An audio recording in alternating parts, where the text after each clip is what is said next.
Royce White is speaking truth to power. We will not give up a single right guaranteed under the Constitution. You know I'm always going to talk about the real things. Okay. Free the Uyghurs.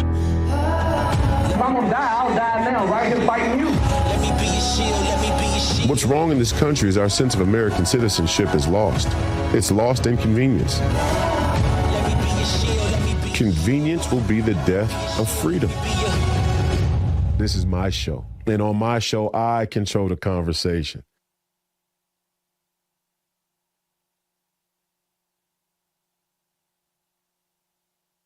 Good morning and welcome back to the Royce White Show here on Real America's Voice. David Penn, privileged to be your guest host yet again on this May 3rd, a beautiful Saturday morning. And what a potent and special Saturday morning it is today. Well, first, it's my mother's birthday, May 3rd. Happy birthday, Mom.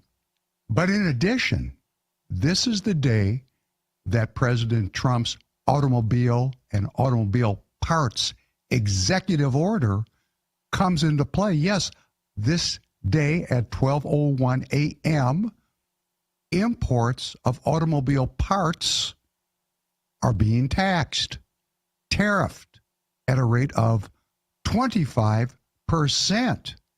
And boy, when I watch what's going on, when I look at X, when I listen to the pundits, it's lions and tigers and bears. Oh my, the fear-mongering is intense. Well, let me just share some real with you, because here at Free People Radio, I'm coming to you from the studios of Free People Radio here in Minneapolis, Minnesota, the belly of the beast, as Royce likes to say. We have a tire business, TireGet.com. We actually sell tires as a customer benefit. And I've been in the tire business since 1979. Wow, that's a minute or two. When I started in this tire industry, every single tire that we used here in the United States was produced here in the United States. And over the course of my career, because of government policy, Fed policy, United Nations policy, 7% of the tires that you use on your vehicles are now imported from country after country. First, Mexico and Canada, China, Cambodia, Vietnam, Thailand, Indonesia, Malaysia, Pakistan, internationalized industry. And President Trump has said that effective today, if it's an auto part, it's coming in. And boy, they're saying, oh, the American people can't afford it. You can't afford it. I can't afford it. Do you have concerns about it? Well, let me put your concerns at ease. There's truth that you can see from all four street corners. If you're watching a car accident, what street corner you're on is going to determine how you see that accident. Or if you're judging a boxing match, something I've done a lot of, they have judges because they all see something different. And President Trump has said those other countries are going to pay for this tax. That we're not going to pay for it here. They're going to pay for it. That prices go up and down, and prices are not inflation. And boy, he gets pilloried. I look at all the ex-posts. Oh my gosh. And you're looking at it too. And we're worried about paying for our daily needs. We have to toil for our daily bread. We want a right price. I get it. But here's what's really going on. Here's the real deal. These tariffs in the tire business, I can speak about the tire business because I know about it. I'm a player in the game. They are being substantially offset by the offshore suppliers. So that 25% tax in the tire business, when the tires actually get in here because of the supplier discounts, is somewhere between 9.7 and 12.5%. Over half of the tax is offset, just as President Trump promised, by the suppliers in that offshore country. Then the tires come over here. Guess what? Freight rates are dropping. So it's much cheaper to get the product here. And then companies like Target absorb even more of the tax so that the actual effect that you and I pay when we go to the store, yeah, there's a little bit of an increase, but it's not 25%. There are effects. Mr. Producer, could you cue up and play clip number 1 for us? You're really expecting a third of the traffic to drop off next week? Good morning, Becky. And yes, that's right. According to our own port optimizer, which measures the loadings in Asia, will be down just a little bit over 35% next week compared to last year. And it's a precipitous drop in volume, with a number of major American retailers stopping all shipments from China based on the tariffs. Yeah, the China piece of that is the most interesting. That's where the shipments are basically ground to a halt, you've said? Yes, that's correct. And that makes up about 45% of our business here in Los Angeles, Becky. Now, what we have heard in talking directly to CEOs and senior executives of the shipping lines is they'll try to add a couple of port calls in along the Southeast Asia routes where cargo is still moving, albeit at a 10% tariff. But realistically speaking, until some accord or framework can be reached with China, the volume coming out of there, save a couple of different commodities, will be very light at best. I was looking at the numbers, and for the first 3 months, you all handled about 2.5 million import containers. That's up 14% year over year. So how much of that was retailers and others trying to really bring forward as much as they possibly could ahead of these tariffs? A great majority of that volume was advancing inventory, and that started last summertime. Even during the campaign trail, when folks started talking about tariffs and trade policies, some larger retailers across a variety of sectors and manufacturing folks who were bringing in parts and components started to advance that inventory. So we had about 9 months of a run-up here, and then this last burst in March really took us to the end of what we call that inventory look. And now precipitous drop overall, and realistically what we're going to see next is that retailers have about 5 to 7 weeks of full inventories left, and then the choices will lessen. So there are effects. We are a country that has become addicted to both materialism and foreign trade. We are takers. How do I say takers?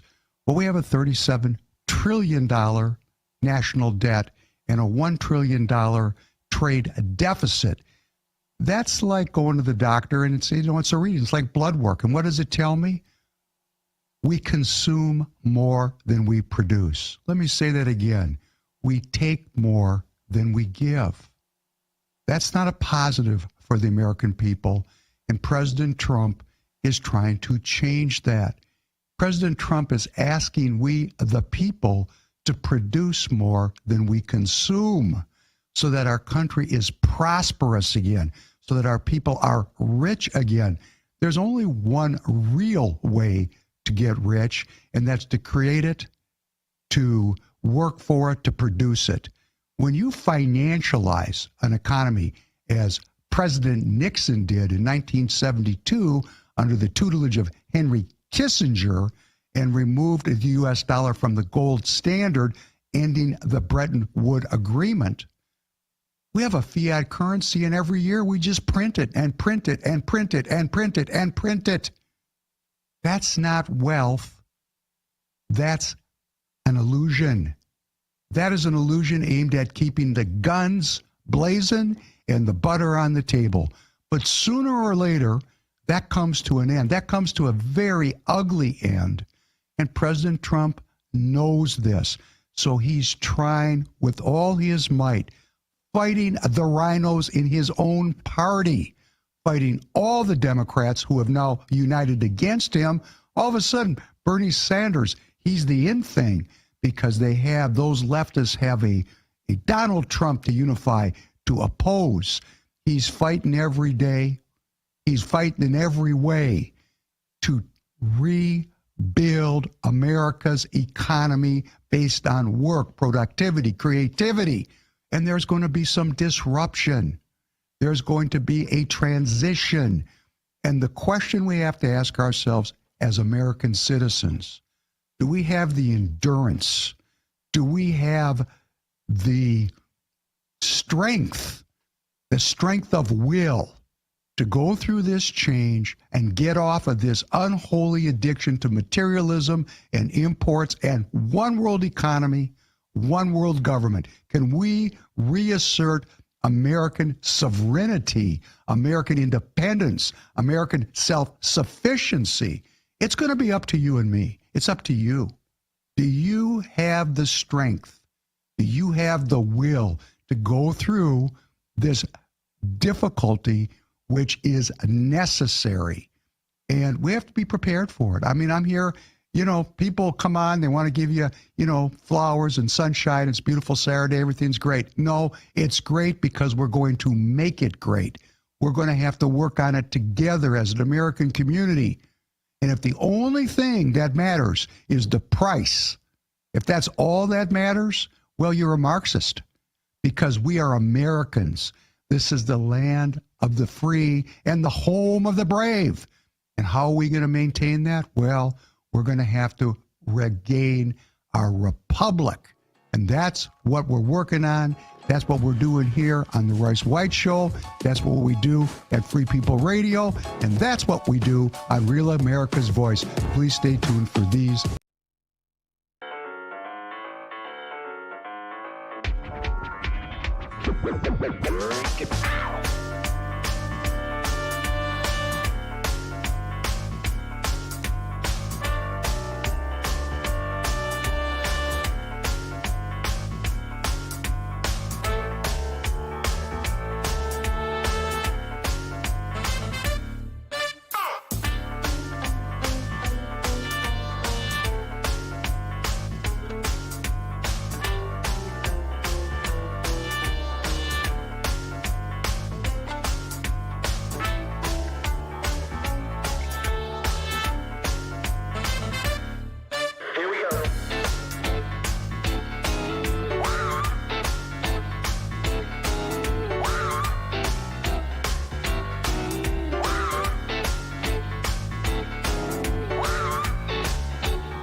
Welcome back to the Royce White Show here on Real America's Voice this beautiful Saturday morning, May 3rd.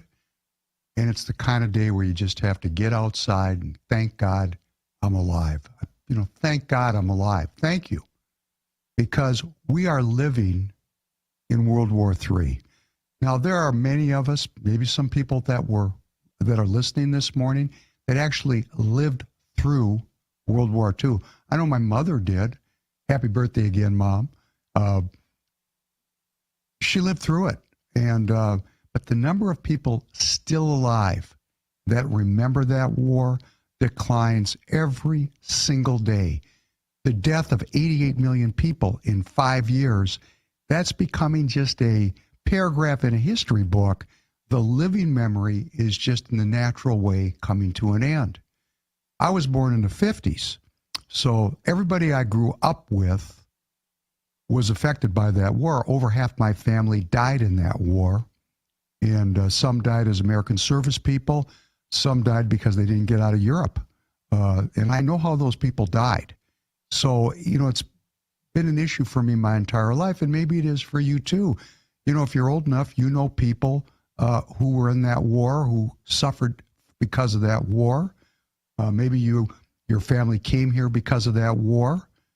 And we're losing touch with the historical memory, and we don't even recognize as the American people, we're living in World War III. So when we start crying and moaning about, something's going to go up in price at Walmart or Costco or Lowe's, there's some price increase, man, that's not really suffering. And we have to prepare ourselves as the American people for whatever comes now, because we're in a moment of American history where the rules have been changed and people are playing in ways they've never played before. We see things we've never seen, like the election of Mark Carney in Canada. He is not aligned with the United States. He's made it very clear. We're looking at the growing tyranny in the alleged democracies of Europe. We see everything that's going on in Eastern Europe. We see what's going on in Asia. And since I was with you last, there was an awful terrorist attack in the Kashmir where allegedly Islamic terrorists penetrated that region of India, allegedly from Pakistan, and slaughtered some 28 tourists, Hindu tourists, which has rekindled the long-term animosities between Pakistan and India. Pakistan and India, well, there didn't used to be a Pakistan. It was created by the British. There they are again. Wherever there's a problem, if you dig down a little bit, you're going to find the British were involved in creating that problem. India was a British colony. It was part of the colonial empire. And when the British were weakened after World War II and had to withdraw, they figured, hey, we're going to set up a separate country for the Muslims of India. They called it Pakistan. And the Pakistanis and the Indians have fought 4 wars since the creation of Pakistan. They speak the same language. They're the same people, but they have what's called sectarian violence. The Hindus and the Muslims can't get along.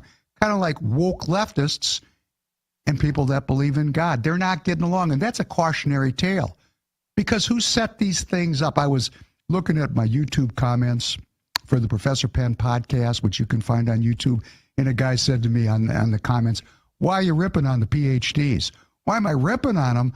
Look what they've done to our society. Look at the hatreds and the division that is stoked from our institutions of higher alleged learning, or what I like to call the brainwashing finishing school for Marxists. So we're in World War III. We're unprepared for it. We've lived in decade after decade of peace and prosperity here in our country. And we're getting all freaked out because something might go up a little bit in price. Well, we better strap them on a little bit more than that. We don't know where this is heading. Pakistan and India are nuclear powers. And let's just drill down. Pakistan is aligned with China. India, President Modi, Prime Minister Modi, just visited President Trump. President Trump has put the hammer down on Chinese trade. Decades of the Chinese manipulating the trade system for their own benefit. President Trump said, okay, we're going to fix this now. And if it can't be fixed, the big beneficiary is going to be India. So after a very long period of peace, and I don't have any 8x10 glossies, I don't know, I'm just speculating. I'm commenting from my street corner. Why, oh why, right now is all of a sudden an attack in India? Could it be because the Chief of Army Staff in Pakistan, Munir, is very tied to the Chinese, and the Chinese are asserting their foreign policy right to screw up India at this moment? And do we know, American people, that India and China hate each other? They hate each other so much that just a few years ago, there was a battle between Chinese and Indian troops in that area. They didn't fight with guns. They wrapped baseball bats in barbed wire, and about 20, 30, 40 people got killed. Hey, when you kill people with a bat wrapped in barbed wire, that takes a special kind of intent. So that region is very hot. And let's take it a step farther. Before the awful October 7th massacre, do you know that there was a peace breaking out between Saudi Arabia and Israel? That there was going to be an intermodal corridor between India and Europe that was going to go right through the Middle East, right through Saudi, right through Israel. And wow, I don't have any 8x10 glossies of that either. But that Iron Triangle, that alliance, Russia, China, Iran, all of a sudden the Iranian proxies, Hamas, Hezbollah, they jumped up and wanted to go to war to make sure that India would not rise economically, that there wouldn't be peace and prosperity, that continued conflict, death, and violence would be the order of the day. Are all these things linked together? Well, I have to tell you, frankly, I'm not sure.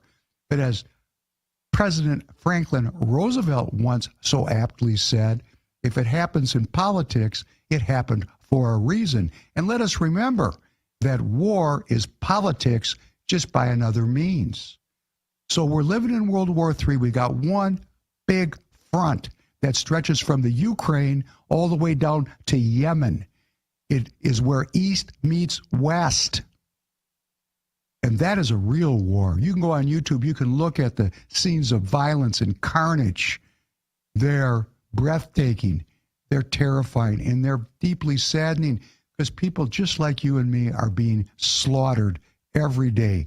And there is no guarantee that peace will break out there. Although the Ukrainians did sign that minerals deal with the White House, with we the people this past week, that could be a one step in the right direction of separating the Ukrainians and the Russians and bringing that very dangerous conflict to an end.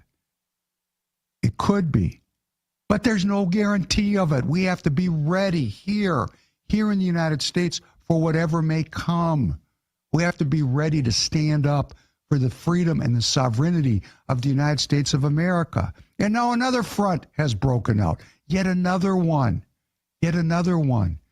India, Pakistan.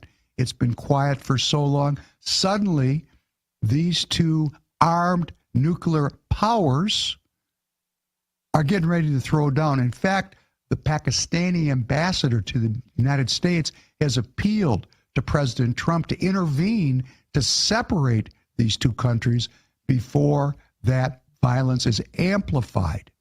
And at our southern border, right here, we the people, right here, our southern border, our military is preparing to protect our country from narco-terrorism, which is emanating out of Mexico and into the United States, perverting everything with money. How many of our politicians, our sheriffs, our law enforcement officers are actually on the payroll of the narco-terrorists? Well, we don't know, because that's how corruption works. It's hidden from we the people. But we can see from the outcomes. We can see from the outcomes a $37 trillion debt, an endless war, and an open border for decades. We can see from the outcomes that the people that we elect did not have my back, did not have your back. Who are these people? Why is it that when we elect these people, they all come to us as honest men and women of God, and they go to Washington and I have a $37 trillion debt. And they have the audacity to tell me it just happened. The can got kicked down the road. The smartest people, the most ambitious people, lawyers, doctors, these people that we send to Washington, when they get there, somehow they lose their moral compass. And we sit at home, I sit at home, you sit at home, and we look at this. I said this, I mean, I've got 20, what President Biden called newcomers, what we call here in Minnesota, illegals. They're living right next door to me, supported by my local city, right here in Minnesota, all that way from the border. So we got trouble in River City. We're in World War III. A trade war, a trade conflict could be the prerequisite to a hot conflict. We've got to be ready. We've got to be prepared. We got to be strong.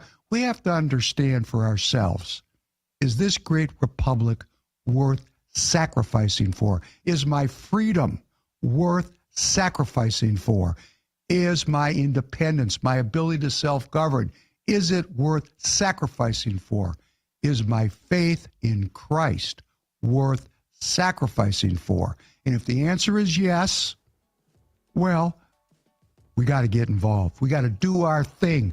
We got to stand up as the American people and get involved in the game and back up this great change that's come to our country. We'll be right back.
Welcome back to the Royce White Show here on Real America's Voice this beautiful Saturday morning, May 3rd. Glad to be with you today. I hope you're having a good day. Every day is a blessed day. And this day, I want to talk about something that's very serious, difficult to talk about. In the last segment, I was talking about India rising if China gets knocked down a peg. The Indians want to play. They've got a growing manufacturing economy. They want to fill in the products that China might be boxed out of if they don't play ball with President Trump. And there's been this great effort that's been going back for quite some time to bring peace to the Middle East so that Indian products can come across from India through the Middle East, out Israel to Europe, an intermodal corridor to make money, to bring peace and prosperity to that region. And Israel's at the center of that. They call it the Middle East for a reason. Turkey's also at the center of that. Interestingly, Turkey and Israel are both fighting for that top spot in the region because it is a very important node for the future of our world. How are goods going to move around this world? How are people going to move around this world? What's going on in the Middle East? And, you know, the Israelis have been waging a brutal war against the Gazans, which we've been watching from, here. And this deeply divides the Republican Party. It deeply divides the Democrat Party. So, I like to think about this with you just for a minute this morning about what's going on. What is going on in Israel? What's going on in the American Jewish community? Mr. Producer, could you please play number 4, clip 4? A majority of Gen Z have an unfavorable impression of Israel. And my friends, I think the reason of that is that we're losing the digital war. Okay, they're getting their information from TikTok and whatever it is, and we're losing that war. When you think about it, the masters of the universe are Jews. We've got Altman and AI, we've got Zuckerberg, we've got Sergey Brin, we've got the group across the board, Jan Combs, founded WhatsApp. It's us. And we have to figure out a way to win the digital battle. Amelia, we got to get our digital sneakers on so that the truth can prevail over the lies. And when we do that, the future of Israel will be stronger because a majority of all Americans will support Israel. We'll make that happen. We have to make it happen. Thank you. Baruch Hashem. Thank you.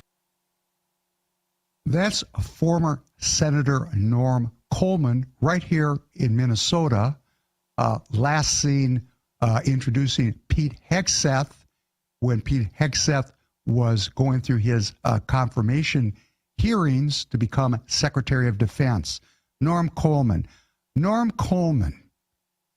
saying that Jews are the masters of the universe. Well, let me tell you, Norm, we know each other, and I reject that kind of language. It's thoroughly anti-Jewish. It's not correct. What Norm is saying is if we have better propaganda, the Jews will win the day. No. The Jews are not the master of the universe, although the Zionists might be.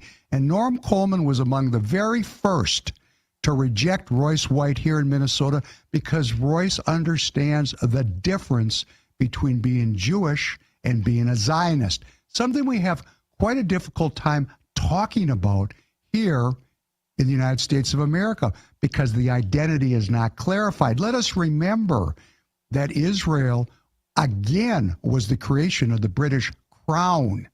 Yes, it was a British idea.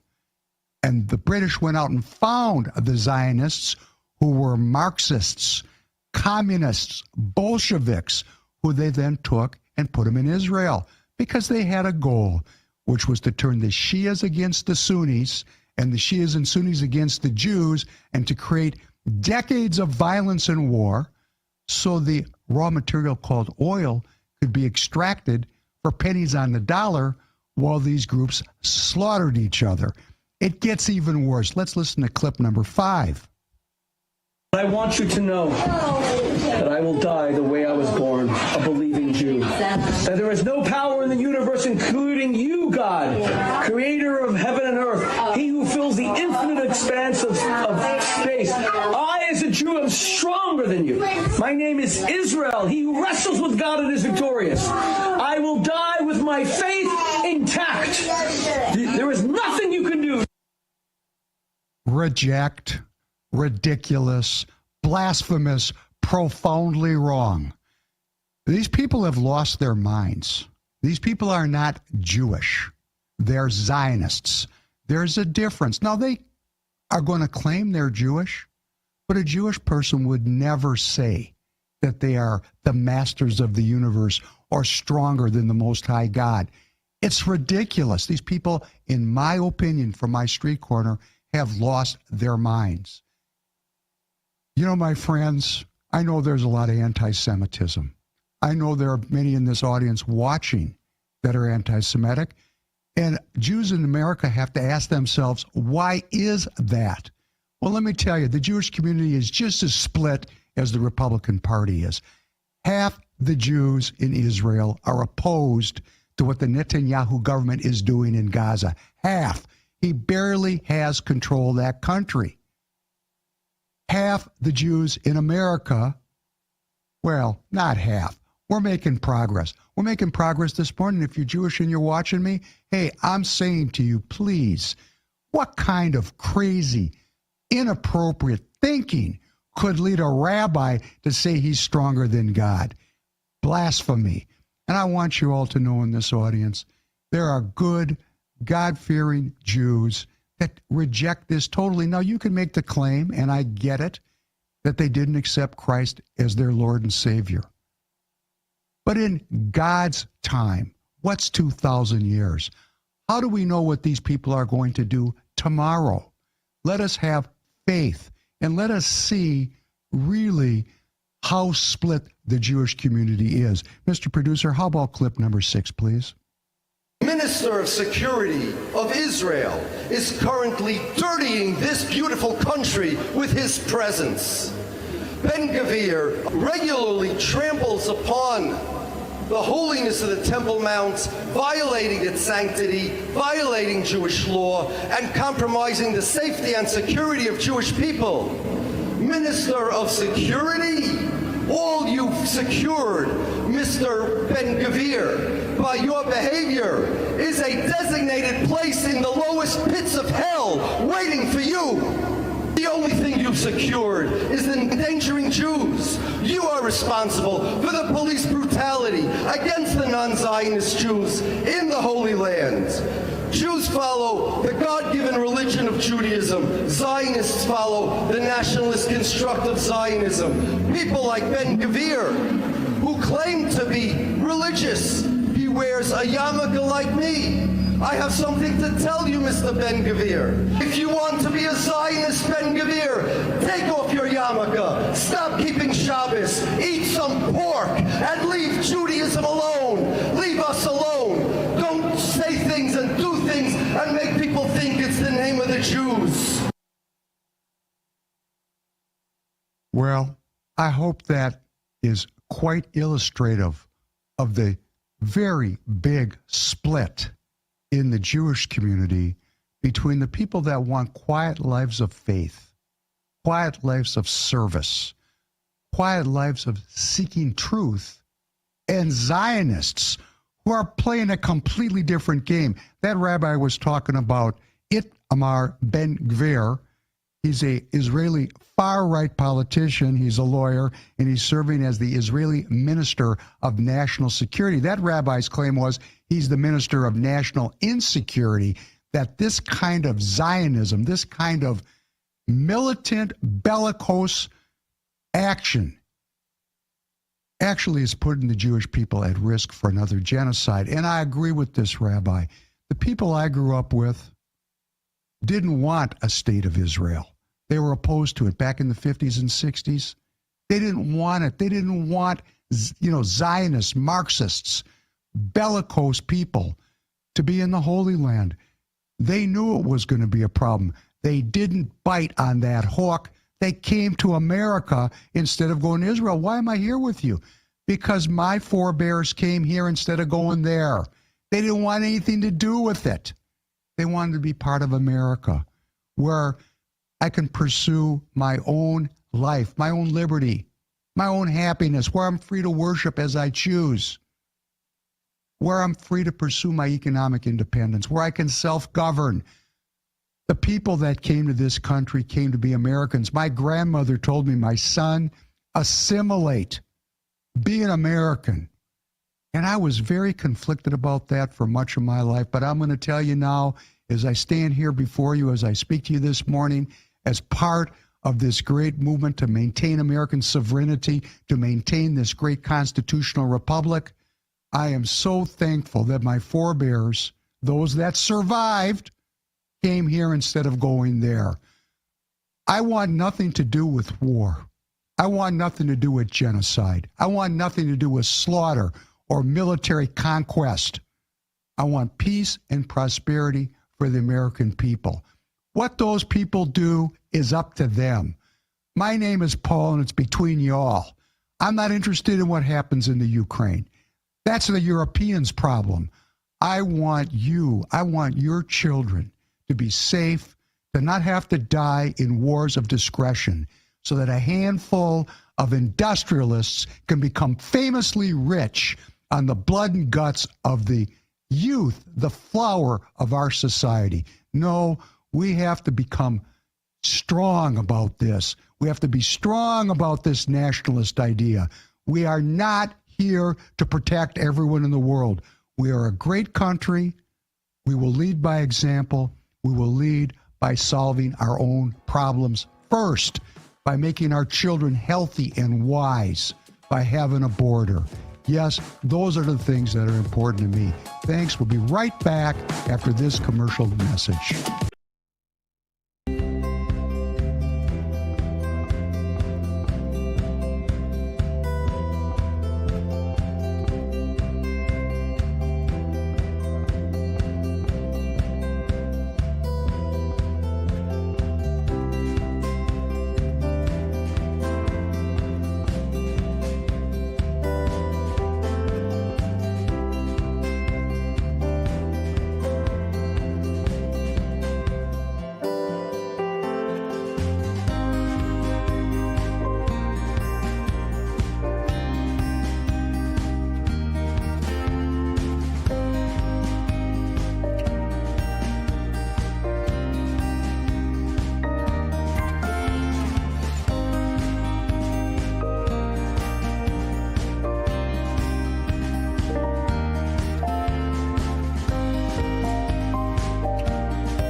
Welcome back to the Royce White Show here on Real America's Voice.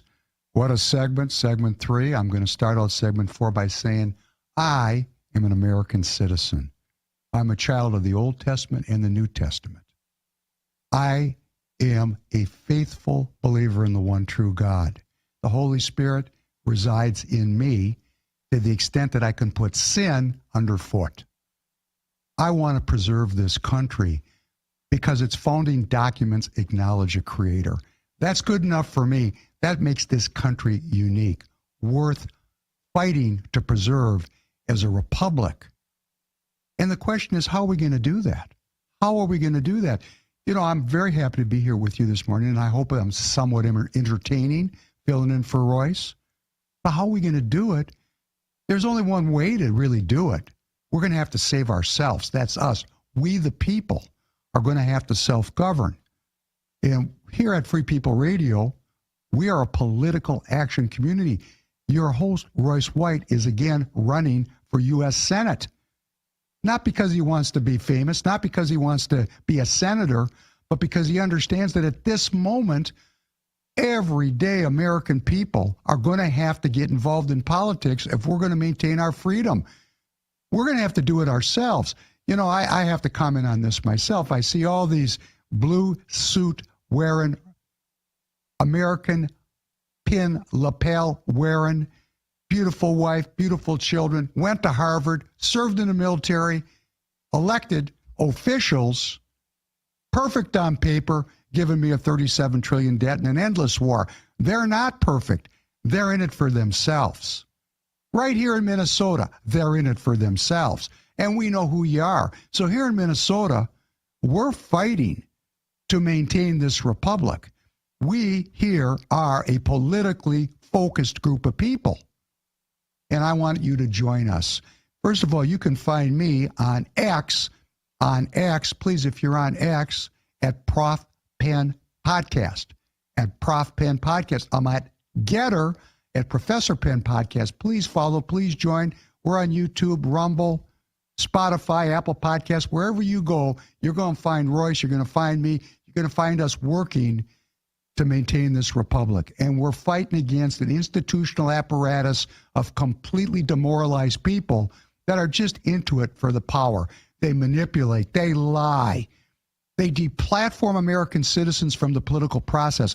On this last Thursday night on the Professor Penn podcast, it's called Otter Tail County. It was the story of everyday citizens like you and me who used the precinct strategy to overcome the manipulations and the machinations of political professionals who are trying to bar them from the Republican Party of Minnesota. It's a beautiful podcast. I urge you to go watch it at the Professor Penn podcast, Otter Tail County. We're going to play about 2 minutes. I want you to meet some of your fellow citizens that have made that step to become part of saving this country. Please, clip number 7. When the caucus have a majority of delegates, you need to show up in numbers at caucus. No, because we, at the convention, we didn't have the numbers to vote. Oh, we're talking them. 2024. Yeah. You're getting ready for 20. Yeah, but during this 2022 and 2023, that's what they were telling us. You guys need, if you want numbers, you want to win, you need to show up in numbers at caucus. So during this time, that's what we were doing, you know. How were you doing that? That's the part I want to learn. We were exposing what was going on in Otter Tail County and social media, talking to our friends or neighbors or whoever we can talk to, people from around the state. We were just telling them what transpired in Otter Tail County during 2 years, you know. So when 2024 came, we showed up in numbers. How did you get these numbers? So how did you do it? This is really, there must have been a process that you're involved with here, right? Well, we're only a small part of Otter Tail County. My wife and I and a friend of ours, Eric Hansen, we've did a lot. We're called Caravan of Patriots. We have an organization. We started out doing caravans when Trump was running in 2020. And also we've did meet and greets for candidates. We've had debates and stuff. And the most important thing, too, is educating our community. Yeah. When you educate people about what, not only rights, about what their duties are, and if they know what they're losing, then it's something that wakes you up, and it encourages people to take a stand. Because we're not doing this only for us, but for the next generation. So when people are educated about our rights and our duties, it encourages them to do something. So how can they get in how could they have gotten involved, or how did they get involved at caucus? So we encourage people, we told them what was going on in our county, and they were like appalled, well, how can we help? Well, that's the incomparable Merle and Carol Hexum, who almost single-handedly overturned the apparatus that deplatformed them 3 times here in Minnesota GOP politics. And they have succeeded in taking over their local area and even their congressional district. What a testimony to grit, true will, determination, endurance, the endurance doing whatever it takes to bring truthfulness, the search for truth, back into a political process that has become so utterly demoralized. Those people are my heroes. I was so happy to have them on the podcast, the Professor Penn podcast, this past Thursday night. Fantastic story. What did I learn from it? Well, I have the same challenge here in my area. I have to get people together to get involved in politics so that we can root out really true corruption. I mean, it's really, truly corrupt spiritually, but even corrupt at that. Well, if it's corrupt spiritually, it's not a surprise it's corrupt with the money. So this thing is a big problem in my state. It's a problem where you live. And it's my belief, it's my hope that if everyday American citizens, the people that get up in the morning and go to work like I do every day, I strive every day to do the best I can. I take care of my family the best I can. I worship. I'm always on the search for truth. I believe that if people, there's millions of us, if we get involved, go to your local political party, your local Republican Party, and get involved. And you can go to precinctstrategy.com if you would like to get an overview of it. Take a look at Dan Schultz's work. Dan's very prominent. Many of you know his name. But if we don't do this, these leftists have a reason to unify now, and that's to overturn this movement and we the people. And we don't have a guaranteed outcome here.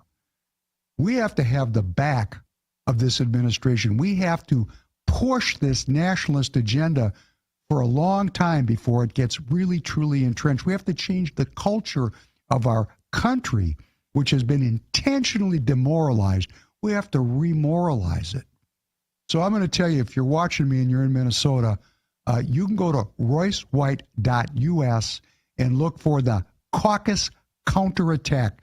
Please go to roycewhite.us, look for caucus counterattack. Put in your information. I will get in touch with you. We will meet. We will get organized because Minnesota has a caucus system. There are ways for Minnesota citizens to really move the needle, to get involved and to change the political landscape of Minnesota. Minnesota needs a change. Minnesota needs a change starting with its completely corrupt party establishment. Yes, and the same thing is going on in your state. People talk to me about Oklahoma. Oklahoma, every single county. If you're watching in Oklahoma, you know that every single county voted for Donald Trump. The whole state's red. Yet your Senator, Jim Langford, sponsored the border bill that would have enshrined the import of some 3 million people a year that really were just illegal. And so even in Oklahoma, all red, there's an apparatus there. There's an apparatus in Texas. There's an apparatus in your state. In every single state, there are a group of people like Royce White, like David Penn, who are working to make the Republican Party a nationalist, sovereign party, a party that believes in the people, believes in human well-being, the health and wellness of every citizen. We want to maintain the civil rights and human rights of every American citizen. We want to withdraw from foreign entanglements. We want to take the country from overbalance to materialism to a restoration of a spiritual center for our country. This country was born from a spiritual center, not from a materialist center. We've gone mad with materialism.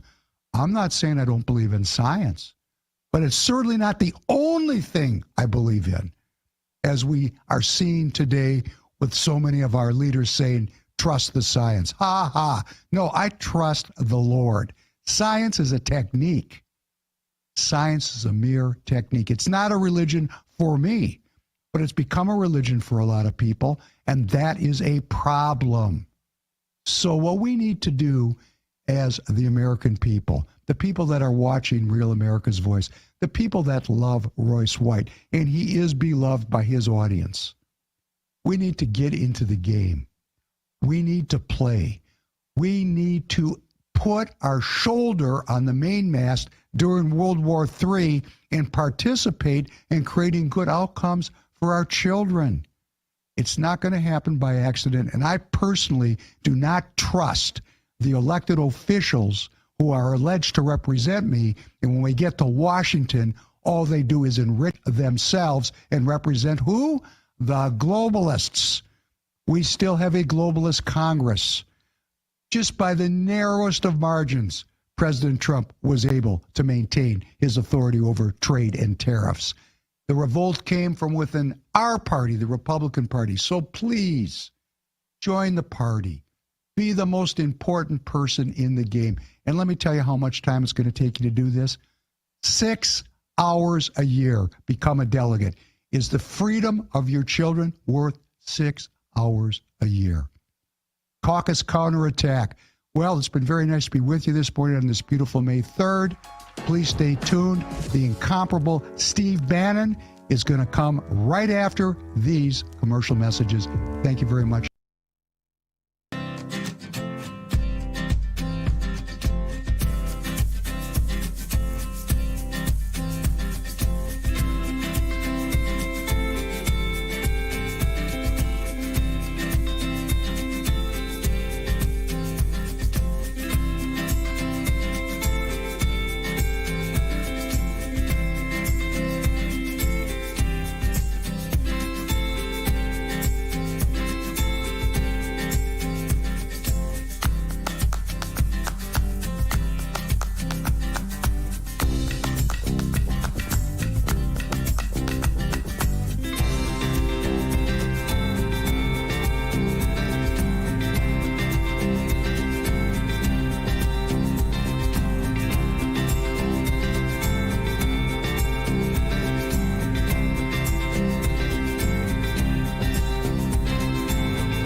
of priorities. This here is a skinny budget. It will be fleshed out in full. But when you're talking about cuts to the National Park Service, cuts to climate science research, cuts to UN peacekeepers, to the NIH, rental assistance at a time when the rent is too damn high, what does it tell you about the priorities, John, of this administration?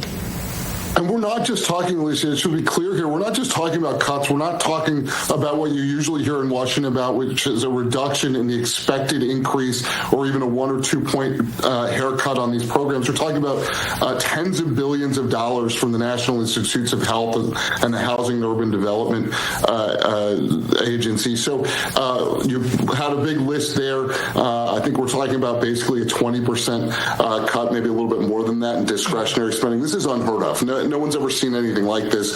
It is responsive to Donald Trump's base. It is responsive to Russ Vought, the director of the Office of Management and Budget, basically the kinds of budgets that he used to write when he was the budget guy for the Republican Study Committee, which at the time was the extreme right-wing group in the House, and its budgets never got more than a handful of votes. So we're seeing the dream of Donald Trump to slash the federal government, to cut taxes for the wealthy, and we will see what Congress says about it. But for the time being, I think there is a clear direction of President Donald Trump to destroy as much as he can of the federal government as fast as he can. Well, right, of course, right. I mean, at this point, they keep taking these actions that are blatant, in this case, explicitly illegal, and that's sort of a throwaway at this point because it becomes so much of a reflex of this administration. And what they're out of is part of this larger plan, right, which is to target anything that they feel is oppositional, and that's where we, as we get closer to the midterms, there's an irresistible temptation, which I know is true, to think about this in the standard political terms. But I just want to caution everyone that this is different.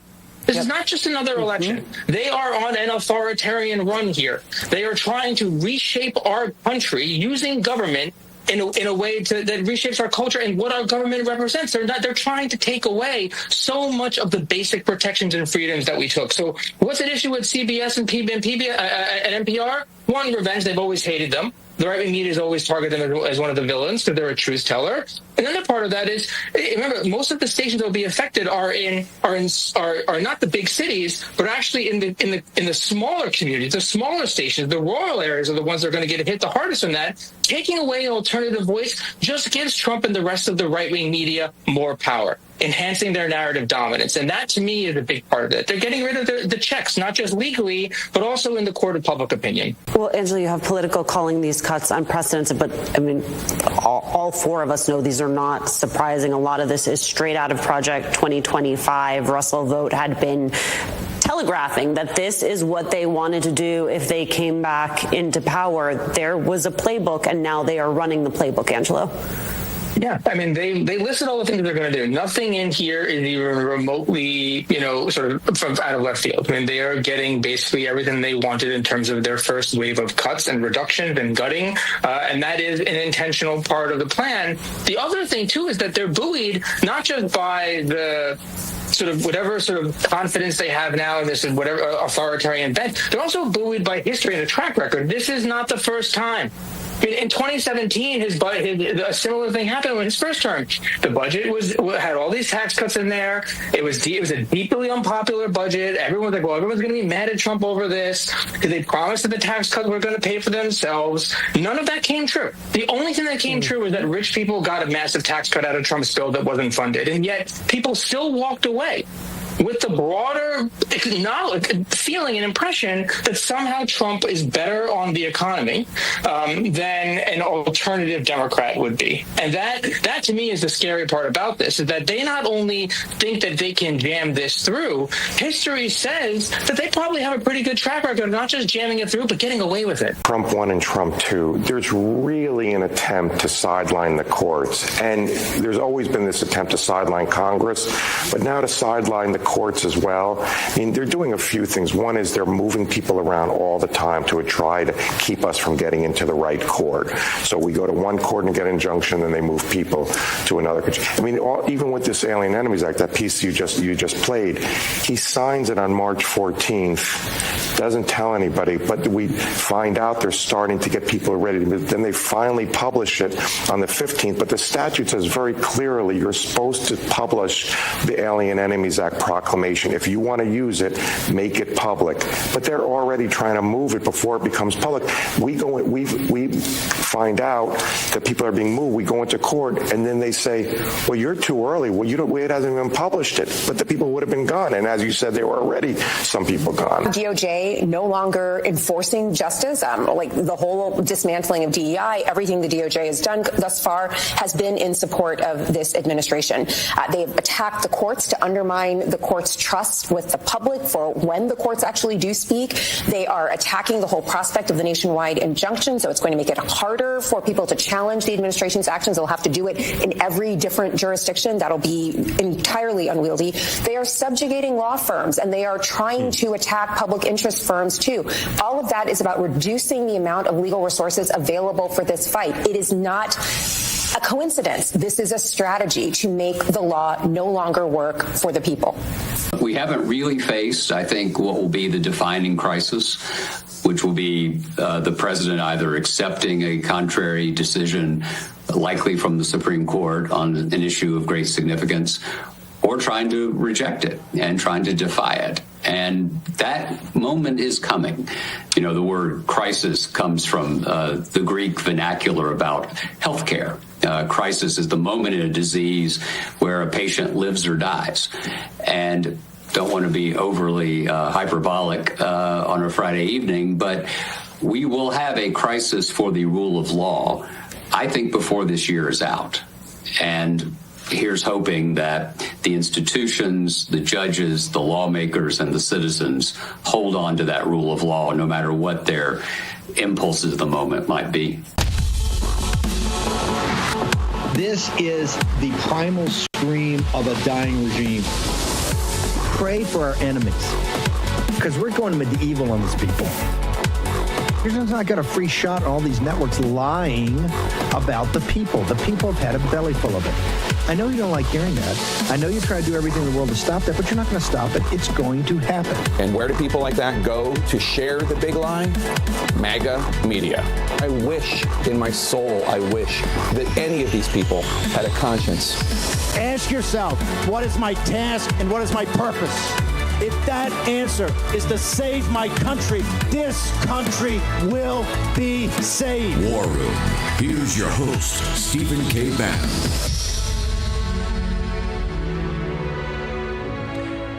It's Saturday, 3 May in the year of our Lord 2025. We're here. We're going to get into all this. Caniac, Citizen Kane's going to join us here shortly to go through this firestorm that's come up about the budget that Russ Vought and the team put out yesterday from the White House. We'll get into all of that. I actually had a great honor to speak this morning already as a keynote speaker to the last day of the Center for Renewing America conference, where Russ Vought, Mark Paoletta, that entire team, Jeff Clark, all the great heroes of the interregnum in President Trump's 4 years that did all this and made sure the days of thunder and flood the zone were you could actually effectuate, are now in for the second 100 days. Really one of the most dangerous and controversial times of the American Republic's history, which we're now rolling out in the first couple of days. And MSNBC is actually right. There are convergence of crises here, and whoever kind of wins the next 100 days is going to be really driving the agenda, and so it's quite important. I want to go to Rome. Ben Harnwell. Yesterday I did this interview, or republished interview I did with Archbishop Vigano. I want to get to that in a moment. Ben, where are you?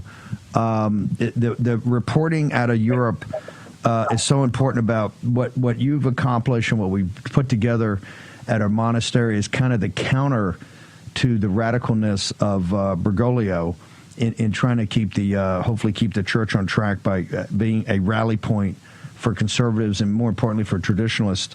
Where are you today, and where do we stand with this upcoming conclave, sir? Steve, good morning. Well, I'm here live from St. Peter's Piazza. You can get a sense of the fact that the piazza is already now starting to fill up with pilgrims in expectation of the conclave by the fact that this mobile signal is slower than usual. That's because there are like a couple of thousand people behind me. This always happens in Rome when lots of people gather together. There is a diminution of the of mobile signals. So that's an indication there's an excitement in the air, a buzz in the air. People are starting to discuss now in real terms who the potential names might be. I'll mention one name because I know this is something that you've been hammering on the war room. This is the dangers to do with American-born Cardinal Prevost.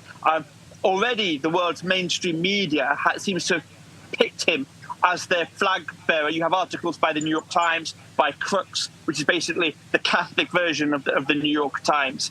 And they're pushing articles against him in his favor, one after another. If I might just quickly highlight this is the guy to avoid, Steve. This is one of the principal people we do not want to see come out onto that loggia behind me with a new papal regnal name. But already, to give an example of the things that people are saying, the National Catholic Reporter, known as the National Catholic Distorter for its accuracy, has highlighted Cardinal Prevost and his interest in dialogue. Crux argues that Prevost would maintain Pope Francis's substance, but with more pragmatic, cautious, and discreet leadership. Steve, God save us from that. No, this is we got this. We obviously were fairly dialed in there, and from the very early, really even before the funeral, but from the early days, there was this push behind the scenes to say, hey, let's keep the Americans on board because they're 80% of the cash flow, but we actually have somebody here that's more organized, but even more progressive than Bergoglio. And so they feel that they got every win in the world. They basically have the this myth of no American Pope. They go through that. They lock in the American Church, particularly the donors are now feel obligated to back an American Pope. So they'll lock in the cash they so desperately need from the American Church, and they'll have somebody they think's even more organized than Bergoglio, and they will have somebody that's actually farther to the left than he is. Your thoughts? Is that basically what the people driving this agenda behind the scenes are looking at? Yeah, but I have to say, I think they're slightly on the wrong foot this time around. The difference from being when Pope Francis was elected in 2013, and the difference is that they no longer have a friendly force guiding the international pressure, like, for example, what Macron is doing in France on his cardinals, because in the sense that they no longer the deep state, the global deep state, what Archbishop Vigano calls the deep church, it no longer has control of the White House. And this is crucially important because it's a missing element now. And this is the power of the war room audience. Obviously, this is the power of MAGA. What it does mean in this time round is that you cannot the Klaus Schwab, the von der Leyen, the people who set the agenda behind the scenes and then have it repeated via the Catholic Church. They can no longer use the White House to push their guy in this time around. So they are doing exactly what you said, but we have a far stronger hand this time around. Hang on for a second, Ben. We're going to take a short commercial break. We're going to come back. There's a lot to go through, including that interview. Archbishop Vigano, I mean, he throws down hard and says there was actually a plot that was executed to make sure Bergoglio became Pope, and he's very specific about it, about the deep state, the World Economic Forum, and what he calls the deep church. We'll break it all down for you. Ben Harnwell's live in Rome at the Vatican today. Caniac, Citizen Kane, is going to join us also within this hour. Short commercial break. One of the things we've been working on for years is to make sure that you understand capital markets, that you understand money, that you understand the intersection of money and power, because that's what this is all about. Obviously, it's a spiritual war, but it manifests itself in the realm of the known. And in the realm of the known, money talks. So you have to understand it. You particularly have to understand how gold has been a hedge against times of turbulence for 5,000 years of man's recorded history. The end of the dollar empire. This is Birch Gold, a joint effort between Birch Gold and the War Room. Myself, go to birchgold.com. Promo code Bannon. We just put out the 7th free installment, the Rio Reset. What's going to happen in July in the middle of all this budget fight and all the geopolitical fights, all the geoeconomic trade wars, is the BRICS nations are coming together to look for an alternative to the dollar. The Rio Reset, totally free. birchgold.com/Bannon. Get it today at your weekend homework exercise. Short break.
Here's your host, Stephen K. Bannon.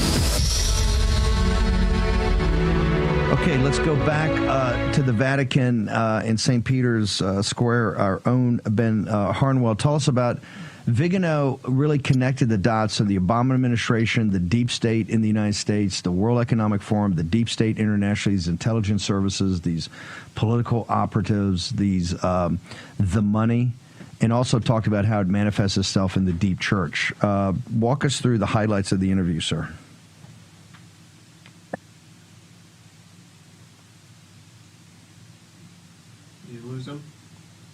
Steve, well, I tell you this, the quote that caught... Yeah, I can hear you.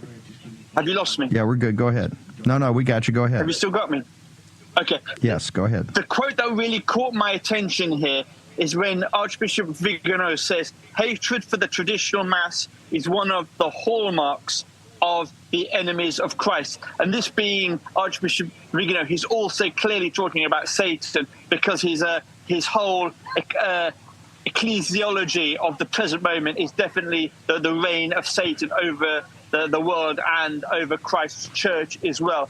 I flag up for our Protestant brethren this fact: whether you buy into a lot of what the Catholic Church sort of teaches in terms of its piety and its traditions or not, even Protestants will recognize that in Satan, in demonic possession, has an absolute supernatural or preternatural hatred of the crucifix, of the cross, of Christ crucified. So all I would mention to our Protestant friends is just to carry that thought process along, because it is exactly the same and arguably even more demonstrable, Satan's hatred of the traditional Latin Mass. I'll mention that and then pass on it. We'll come to that, develop that point a little further, Steve. The point is, and this is why Archbishop Vigano is absolutely heroic, is because he is speaking up for the ordinary pilgrims and Catholics who go to Mass every Sunday, because all of the rest of the bishops, all the rest of the cardinals are not doing. They are hiring shepherds at great personal cost. Archbishop Vigano has been a tireless voice, and I strongly recommend. Look, Liz has pushed this out. It's on the War Room website. I'm going to push out this interview as well. Everybody must read it because of what Archbishop Vigano is saying. And I'll say this: that guy has been in hiding, I think, for the last 7 or 8 years since he produced his expose, his dossier on the child sex abuse scandal in the church, and Pope Francis's lack of action, the fact that he was promoting cardinals constantly, like McCarrick. Only Vigano spoke up, and there is now, within the War Room ambit, within the wider, if we take Trizulti, within the wider MAGA family here, there is now a direct line. This is the point I want to make. This is the direct line between Archbishop Vigano's solitary witness in defense of ordinary Catholics and this radio show, this television show, this transmission. There is that line. This is the show that speaks out and says the message that all the Catholic media are too afraid to touch. This is where people need to come to find out what is the horrific stories that are taking place over my shoulder in the Vatican, Steve. How is this going to play out now? How is this going to play out in this conclave? Because we saw what Vigano said before. Hey, you had the political muscle of the progressive left globalist back in 2012 and 2013 that manifested itself by getting Bergoglio in. Now their alternative is to come with an American to try to get the Americans to buy off, to keep the cash flow from the American church, which the Vatican desperately needs because they have an insolvency crisis. They have plenty of assets all over the world in real assets, real estate, but they have limited cash flow because so many of the church, so many of the folks in the old regular church don't go anymore because it's gotten too radical. And the traditional church, as you know, we've tried to cut these guys off from getting access to the money. But in Prevost, they've got somebody who's actually more lethal than Bergoglio because he's more organized, he's more radically left, sir. Steve, look, that's exactly the point here. You've got two questions here, two issues. You've got the role of the laity in the ability, the talent, the resources that the laity have, which is not being used. And I'll close with that point when I come back to the laity. And I think that the laity should have a role in what's taking place over my shoulder in just a few days' time in the choosing of the Pope. But you also have the Vigano point as well. So these two things, to do with the fact that the church is bankrupt, one of the reasons that the Vatican, has no money is because you had a lot of serious, pious, sincere American businessmen giving money every year to the Pope and his initiatives via the Papal Foundation and what have you. And they had a difficulty in getting the money coming in. Why? Because Pope Francis was constantly doing two things. He was criticizing capitalism and he was playing up his hatred of America. Well, how are you going to get American capitalists to give money if all you're doing is showing your absolute contempt and hatred for them? And in fact, indicating that American capitalists are the very antithesis of Christ's gospel. So that is one of the reasons that the Vatican is heading towards bankruptcy. And I can only regret the fact that not my Pope died before the incoming hit the fan on that one, because he should have been around to see this particular disaster that he had created for the church and for the faithful. Staying on the point of the faithful, this church has a medieval organization, right? Its structure, the faith goes back 2,000 years, but its essential governing system goes back 1,000 years, a bit 1,213 years, and it hasn't really changed.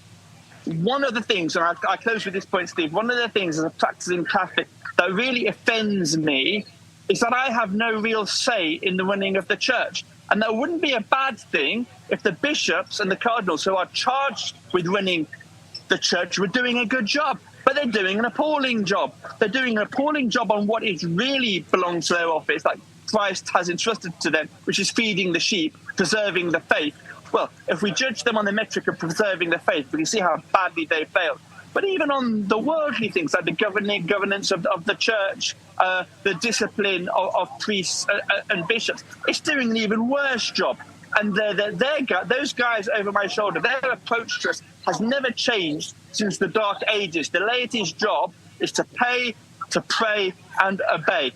They come up with happy talk about involving the laity, but fundamentally, we're closed out of that room in 4 days' time when they start choosing a pope. We're locked out, and we're supposed to applaud whoever they pull out there on that balcony. And that's really, that's disgraceful and offensive because they're failing and because it's patronizing. And it wasn't always that way in the church, Steve. Let's go to that. 1,600 years ago, the laity of the Rome picked the Pope. Well, let's go to that, because one of the criticisms they throw at us is that, oh, you guys are just nothing more than your traditional Latin Mass, but the structure, the power structure you want is close to Protestantism.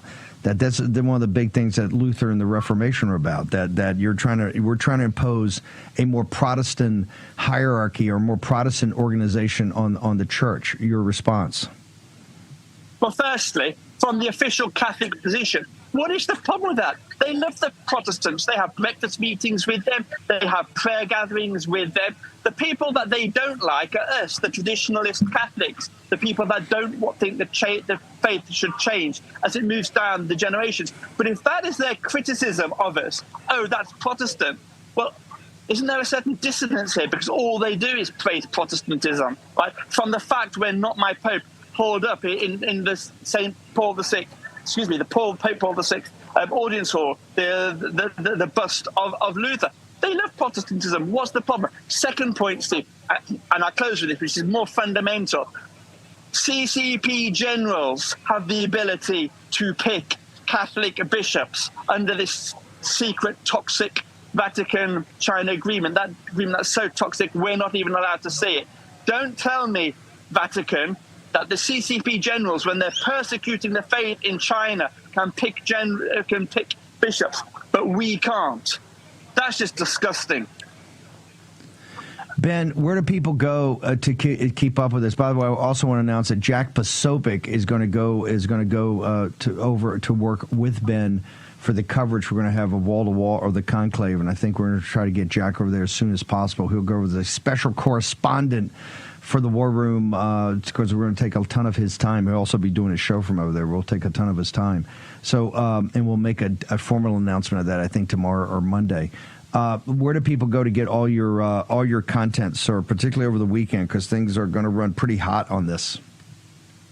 Well, Steve, I can't wait for Posse to come out here. We'll finally see who's able to drink more, the Poles or the Brits. I'm on Getter, Steve, at Harnwell. My profile, at Harnwell. It's the Brits. We know the answer before we even ask the question. I'll drink that guy under the table.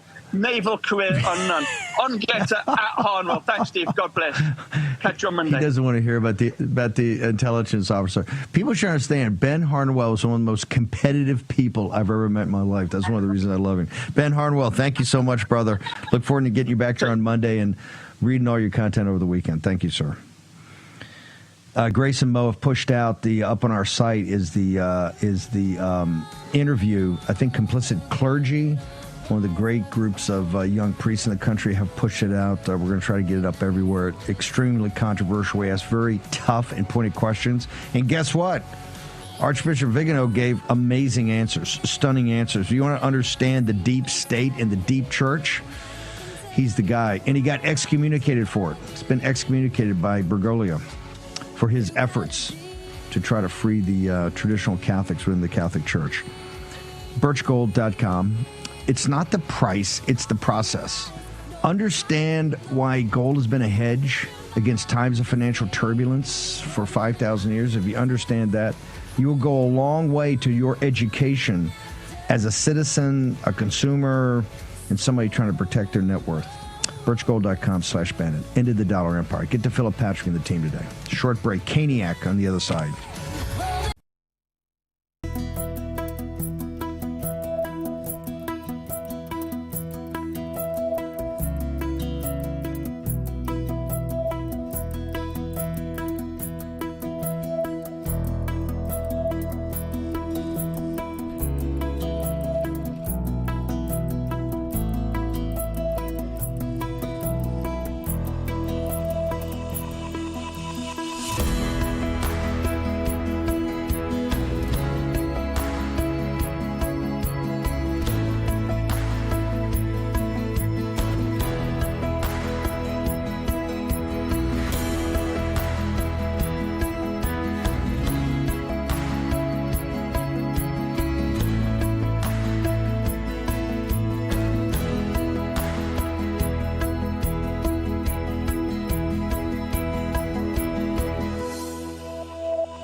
Has replaced the power of the purse. Congress no longer defends its institutional prerogatives, or not very much. That said, I think you'll see some pushback in some areas. For example, the low-income home energy assistance program, LIHEAP. This is a program where you've got hundreds of thousands of people getting heating and cooling assistance in a variety of states, among them the big swing states, Pennsylvania and Michigan, all throughout the South, where you get air conditioning assistance from the LIHEAP program. That's one that's popular that I think there will be some pushback on. I think you'll see some pushback on the National Endowment for the Arts, the National Endowment for the Humanities. But overall, I think Republicans are going to do their darndest to support Trump. And I think what has changed since 2017 is that you've got a Republican Party in Congress that is not only much more aligned with Trump, but very, very afraid of his base in primaries, which is the most likely way that any of them will lose. And so I think they're going to do what they can to pass what he wants and maybe make a few adjustments here and there. They were so very clear what the trade-off actually was. Usually they leave that part out of the budget. They don't make it clear what they're going to take away from you. In this case, they were very clear. I think the first question you asked was really important in response to the current landscape, because that strange confusion and tension about the defense spending is critical. Because Trump, one of the things within the larger sort of right-wing ecosystem that obviously helps sort of have that swirling cauldron of support for Trump's narratives and false narratives and support for him is this weird. There are obviously contradictions and tensions everywhere, but one of the tensions is in defense spending.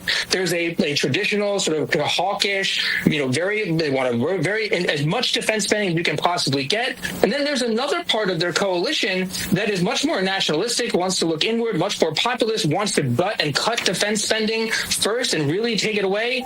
And so, in a strange way, this confusion actually helps them, because if you're sitting in the right-wing media right now, depending on where you tune in, that's the one place where they're saying different things. Some saying, this is really bad for defense spending because they're spending too much, right? And some are saying the opposite. When it comes to the other thing, they're all saying that there's not going to be any cuts or sacrifice. It's only waste, fraud, and abuse that they're getting rid of in Medicare and Medicaid, to the extent they ever acknowledge that. But that's the part where I think it's an advantage. That's something to really hammer home, so that fracture becomes a full-blown crack. The salvation here has to be the populace. I mean, the salvation is clearly not Congress, which has not been doing anything. The courts can only do so much. Remember, a lot of what we're talking about is something that may be illegal, but there's a whole lot that's going on that is legal and just improvident. And so that's where you really need those polls. I mean, that is why that is ultimately the key issue. But what we're seeing in terms of the attack on the judiciary, I mean, nobody should be surprised. This is, a man who is a convicted felon sitting now in the Oval Office.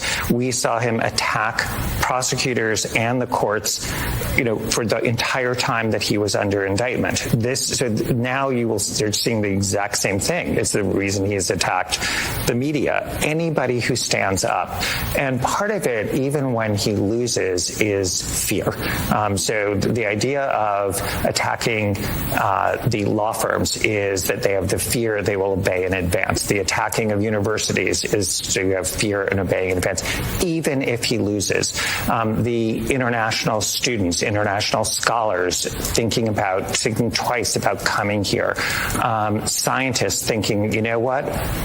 Better to be doing this in Canada, in England, in France. I mean, the repercussions because of the nature of what he is doing, even if the courts ultimately say you can't do this, are enormous. Well, he sees his next 100 days the way he's seen his last X number of days in life, which is that it is about him. It's not about us. It's not about we the people. It's not about a world in which we try to fulfill the implications of the Declaration of Independence. And this is not some reflexively partisan anti-Trump point. It's simply the case. And we don't do ourselves any favors. We aren't, I think, doing our jobs as citizens if we don't call them as we see them. And what we've seen for the last decade, and it's now been a decade, is that we are living in an age of Trump. There's no question about that. He has set the terms of the debate, and many people are defined now by their reaction to the terms he has set. And I think without any fear really of serious contradiction, I think we can say that he is taking a cult of personality. He has used that to take over a major political party, and he is now in his second term of trying to make the world in his image, as opposed to an image where we can all figure out a way to live lives of prosperity and purpose. And it's a remarkable thing. No American president has ever held this kind of grip, has ever had this kind of grip on the American imagination. And I don't like saying things are unprecedented. It's against my business model. But in this case, it is unprecedented. Oh, my God. What a Saturday morning. John Meacham, one of the great haters, actually said, I'm going to replay that one in the second hour, that this is the age of Trump. What we've said on the show for years and years and years, John Meacham says you can't dispute it. It's the age of Trump. And no American president. Meacham's the historian of the presidents, one of them, but the Morning Joe crowd, the Washington consensus, just said no American president has ever had a grip on power like President Trump. Wow. From Meacham, not from War Room, not from Bannon, from John Meacham. Stunning. I want to bring in Kane now. The president of Media Matters, who's a really smart guy, hates MAGA, hates Trump, hates War Room, hates all of us, but a smart guy. I'll play that clip in the middle of that. Again, by the way, the team did a magnificent job of bringing all the different elements of these clips together for the last couple of days. He got it. So Kaniak, Kane, one of the things I love about Citizens Free Press, not only is it the Drudge of the right, it's 10 times better than Drudge. You are at where Drudge was with peak Drudge back with Andrew Breitbart was one of his. It was Andrew 12. It was 12 on, 12 off. Andrew would do 12. Drudge would do 12. Back in the 2004, 5, 6, all the way up to 10, 11, until Andrew went separate ways to do the Breitbart. We financed the Breitbart site, and then Drudge lost it after Trump won at 16. Whether he got bought off or invested, who knows? But it radically shifted, but also got lazy. It's nowhere. It doesn't have the impact. It's also not brilliantly thought through as you in your stack. Tell people why, because yesterday the budget came out, and you and I are in sync on this. And this is, remember, Rush Vote's the architect here. This is Project 2025. This is CRA. I just gave the keynote address over there this morning, the third one I've done for the 3 years they've been kind of up and running, or since they've had these conferences. It's 22% on the discretionary side. Don't touch the defense budget's a major increase. Although the defense guys are yelling at us. But you immediately, when this thing goes up, Kane has got the way to look at it, I think, the sophisticated way, in the stack, red and green. He's letting you know this is important. You need to pay attention here. And you're all over this and like, hey, this is not nearly enough. This is a nice first cut, but we're not going to get there here.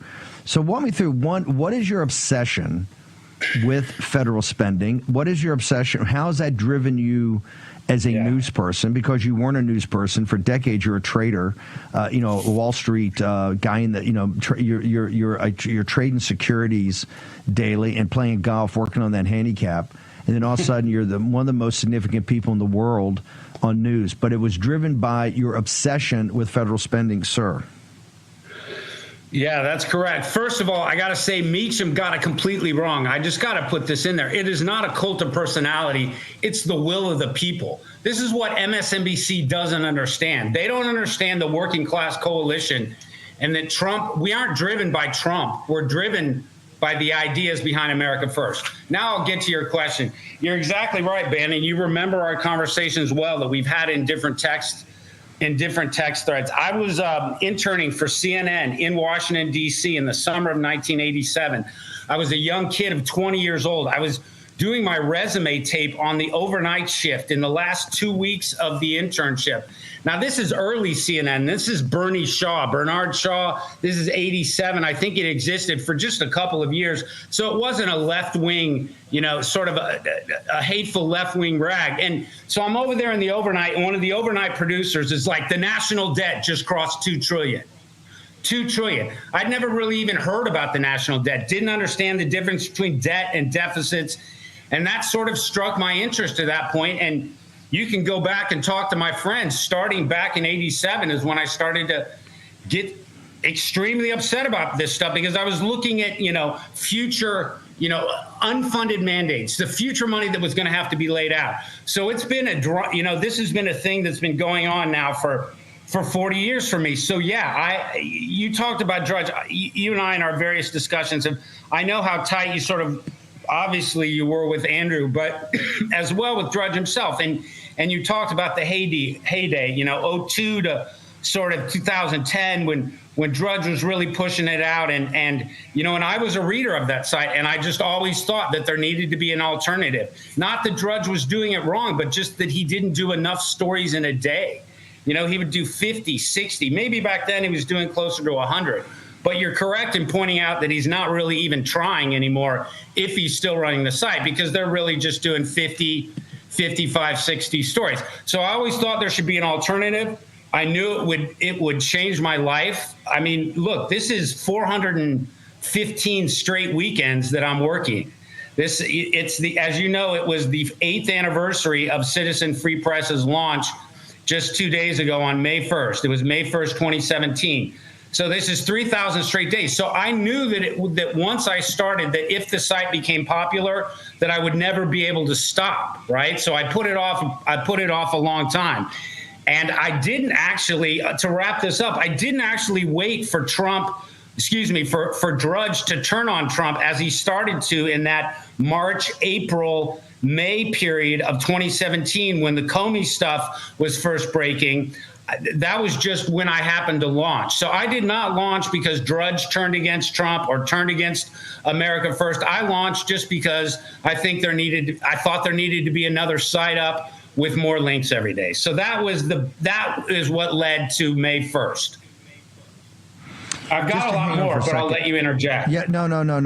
Hang on. We're going to go to a commercial break. I'm going to keep you around for a while because I want to get to, for people to understand the site, the stack, and particularly you do the best pulling together of different, whether it's Financial Times, Wall Street Journal, New York Times, all the great blogs out there to talk about really the underlying economic and financial crisis we have. This summer, the second 100 days, this is the speech I just gave at CRA. Right. We're going to have the convergence of multiple crises, both the kinetic part of the Third World War, coupled with this the issue about Trump being a commander-in-chief, the constitutional crisis on the deportations, coupled with this financial and economic crisis. Just hang on for a second, Kane. We're going to take a short commercial break. The situation down in Texas, we're going to start covering in detail. Well, we covered in detail, but I mean, we're going to have the players on starting next week. There's something deeply wrong in the state of Texas right now. It's a MAGA state. The House has been taken over, given by the rhinos to the Democrats, and they're passing some incredibly just bizarro laws. Also, this question of what's going on with these mosques and these Islamic centers. We're going to get to all of it. Got to break it down. 972-PATRIOT. Patriot Mobile. Glenn Sturry and the team out of Tarrant County have helped turn around the state. President Trump won it by 14 points. They've got the best phone service in the country, full stop. Today's the day you do the shift. Do the switch at 972-PATRIOT, Patriot Mobile.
your host, Stephen K. Bannon. Like I said, Glenn Story and the team, make sure you check out Patriot Mobile. You don't need to be convinced about the company as one of the great alternative patriot companies in this alternative economy. Because, folks, I said this morning at the breakfast, in 28, if the radical Democrats steal it, we allow them to steal it, and the deep state has not been shattered. And I'm not crazy about the trajectory on that, where I love so much other stuff is going on. Let's be honest. MTG put that tweet out, and people should listen to MTG on this. I think she spoke from the heart, and she spoke for a lot of people in the base about things. They're coming hard. They're coming hard. That's why 972 Patriot. Do the switch today to Patriot Mobile. So I'm just doing some math here, Kane. 87 would make this, it was 30 years then, roughly, from that day as an intern, when you heard about this thing called the national debt, to the day, really, when you launched Citizens Free Press, about 30 years, of you doing other things.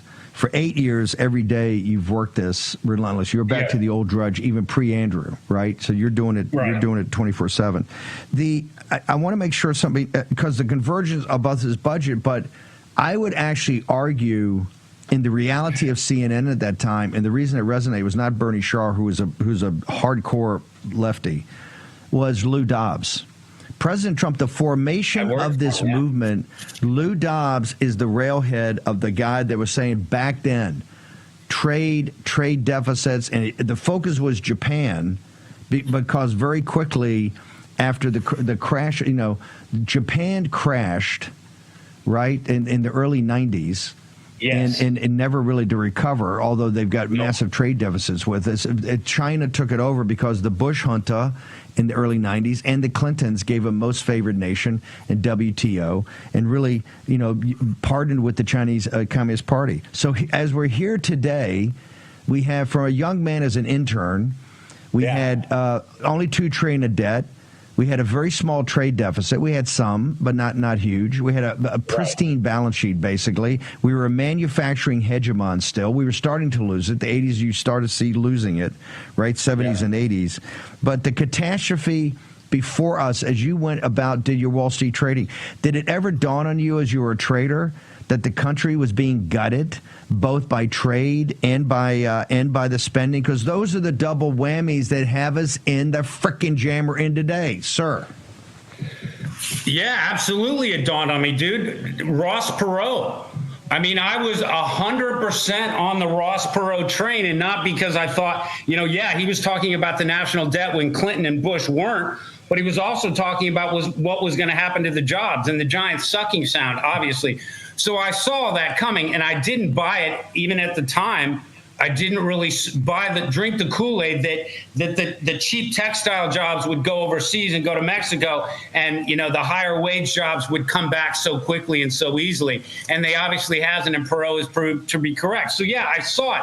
But yeah, Bannon, I want to really get into this budget stuff, because you talked about it. Look, you played MSNBC. These guys are freaking out about $163 billion in cuts to non-defense discretionary, right? That was like $750 million in the previous budget, in last year's fiscal year budget, and we're cutting it down to the $580 million range.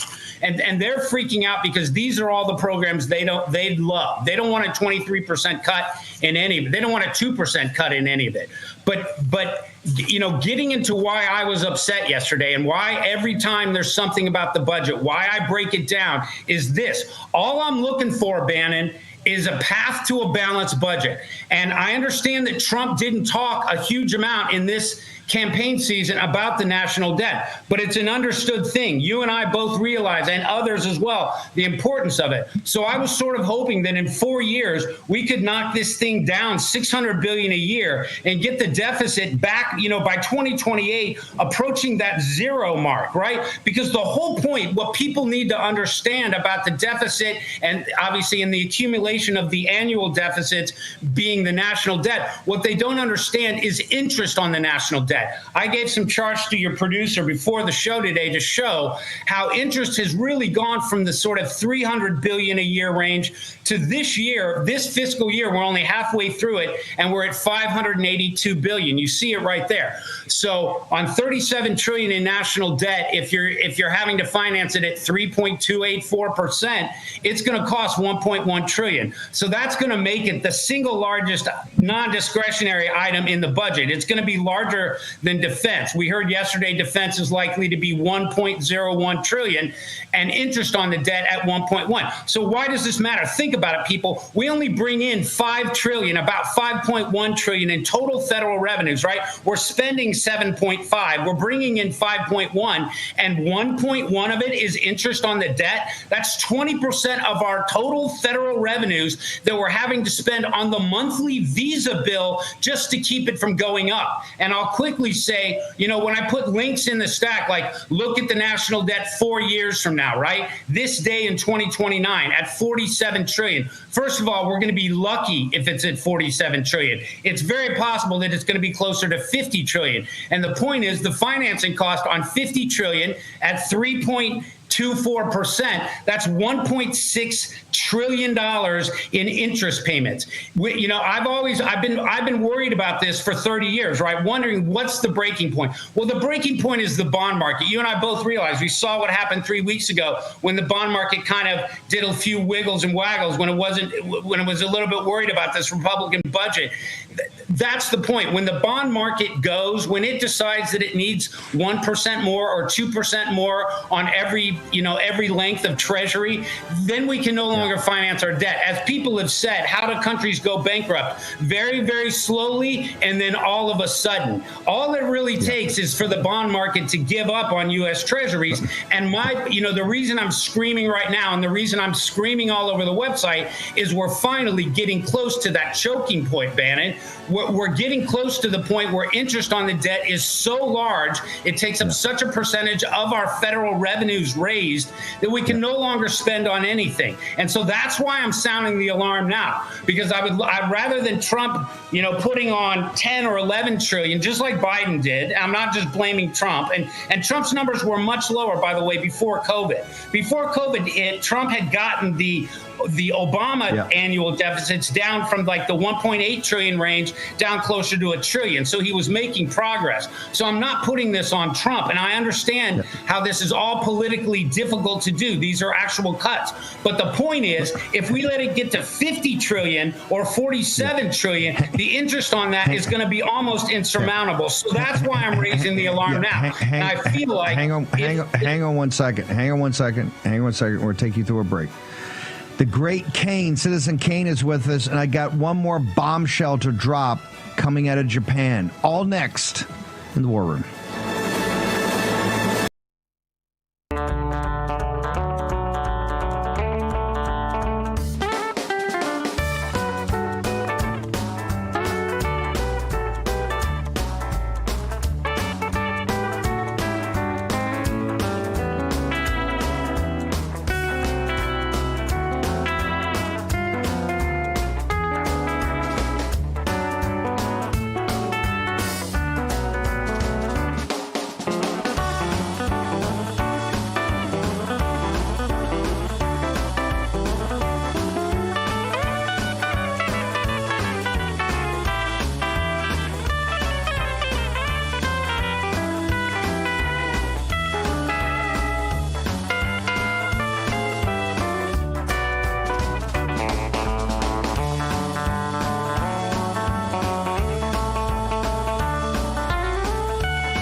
This is the primal scream of a dying regime. Pray for our enemies, because we're going medieval on these people. You're just not got a free shot on all these networks lying about the people. The people have had a belly full of it. I know you don't like hearing that. I know you try to do everything in the world to stop that, but you're not going to stop it. It's going to happen. And where do people like that go to share the big lie? MAGA media. I wish in my soul, I wish that any of these people had a conscience. Ask yourself, what is my task and what is my purpose? If that answer is to save my country, this country will be saved. War Room. Here's your host, Stephen K. Bannon. Saturday, 3 May, year of our Lord 2025. We're going to have Alternative for Deutschland's going to join us in the bottom of the hour to go through. They've been now ruled by German intelligence and German authorities, an extremist party, and a platform out to be banned. This follows what's happened of trying to put Le Pen in prison in France, with Bolsonaro on trial to be put in prison in Brazil with President Trump, as you know, 32 felonies and many more from Jack Smith to come. Prison for 300 years, 400 years. You're seeing it across the board. A coup d'etat happening in South Korea, but big news coming out of South Korean candidate. If you look around the world to the populist nationalist movement, of which Nigel Farage had a massive victory and essentially crushed both the Labour Party and the Tory Party yesterday. The rise in democracy, the rise of us winning at ballot boxes is being thwarted by the deep state. That's the only way they can defeat it. A bombshell. So, Kane, I just got it to you. I had it up on Getter last night. It was in the Financial Times. It was actually sent to me by people that are in the middle of these negotiations. So, folks, and this is one of the reasons to go to Birch Gold. To go to birchgold.com right now. The Rio Reset, drill down onto it, is like ripped from today's headlines. All of this is free, but you got to understand this, because what have we been preaching at the War Room? So go to birchgold.com, promo code Bannon, get it. It's free. Homework assignment.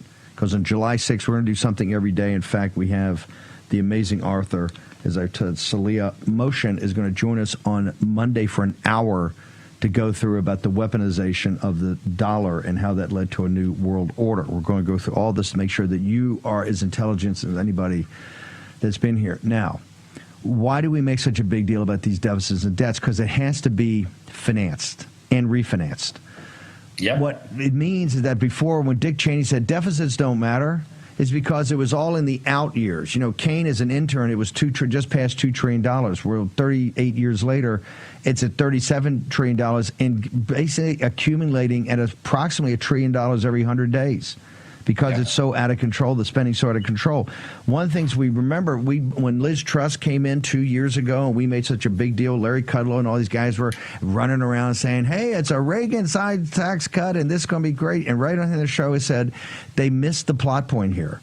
What they're doing is a massive tax cut with no spending, with no concurrent spending cuts.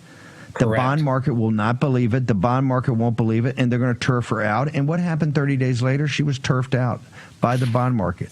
Right here, it's about refinancing this. It's not in the out years. Deficits matter because this is how inflation's embedded into the system. This is how the oligarchs make money. The concentration of wealth comes from the federal spending and these massive deficits. Now, you talk about, and we've warned about this, the Japanese let the Americans know in this negotiation, as reported by the Financial Times of London, leaked by the Japanese, to say, look, we understand we not only do we have high tariffs, we do have non-tariff barriers. You caught us. Trump exposed us.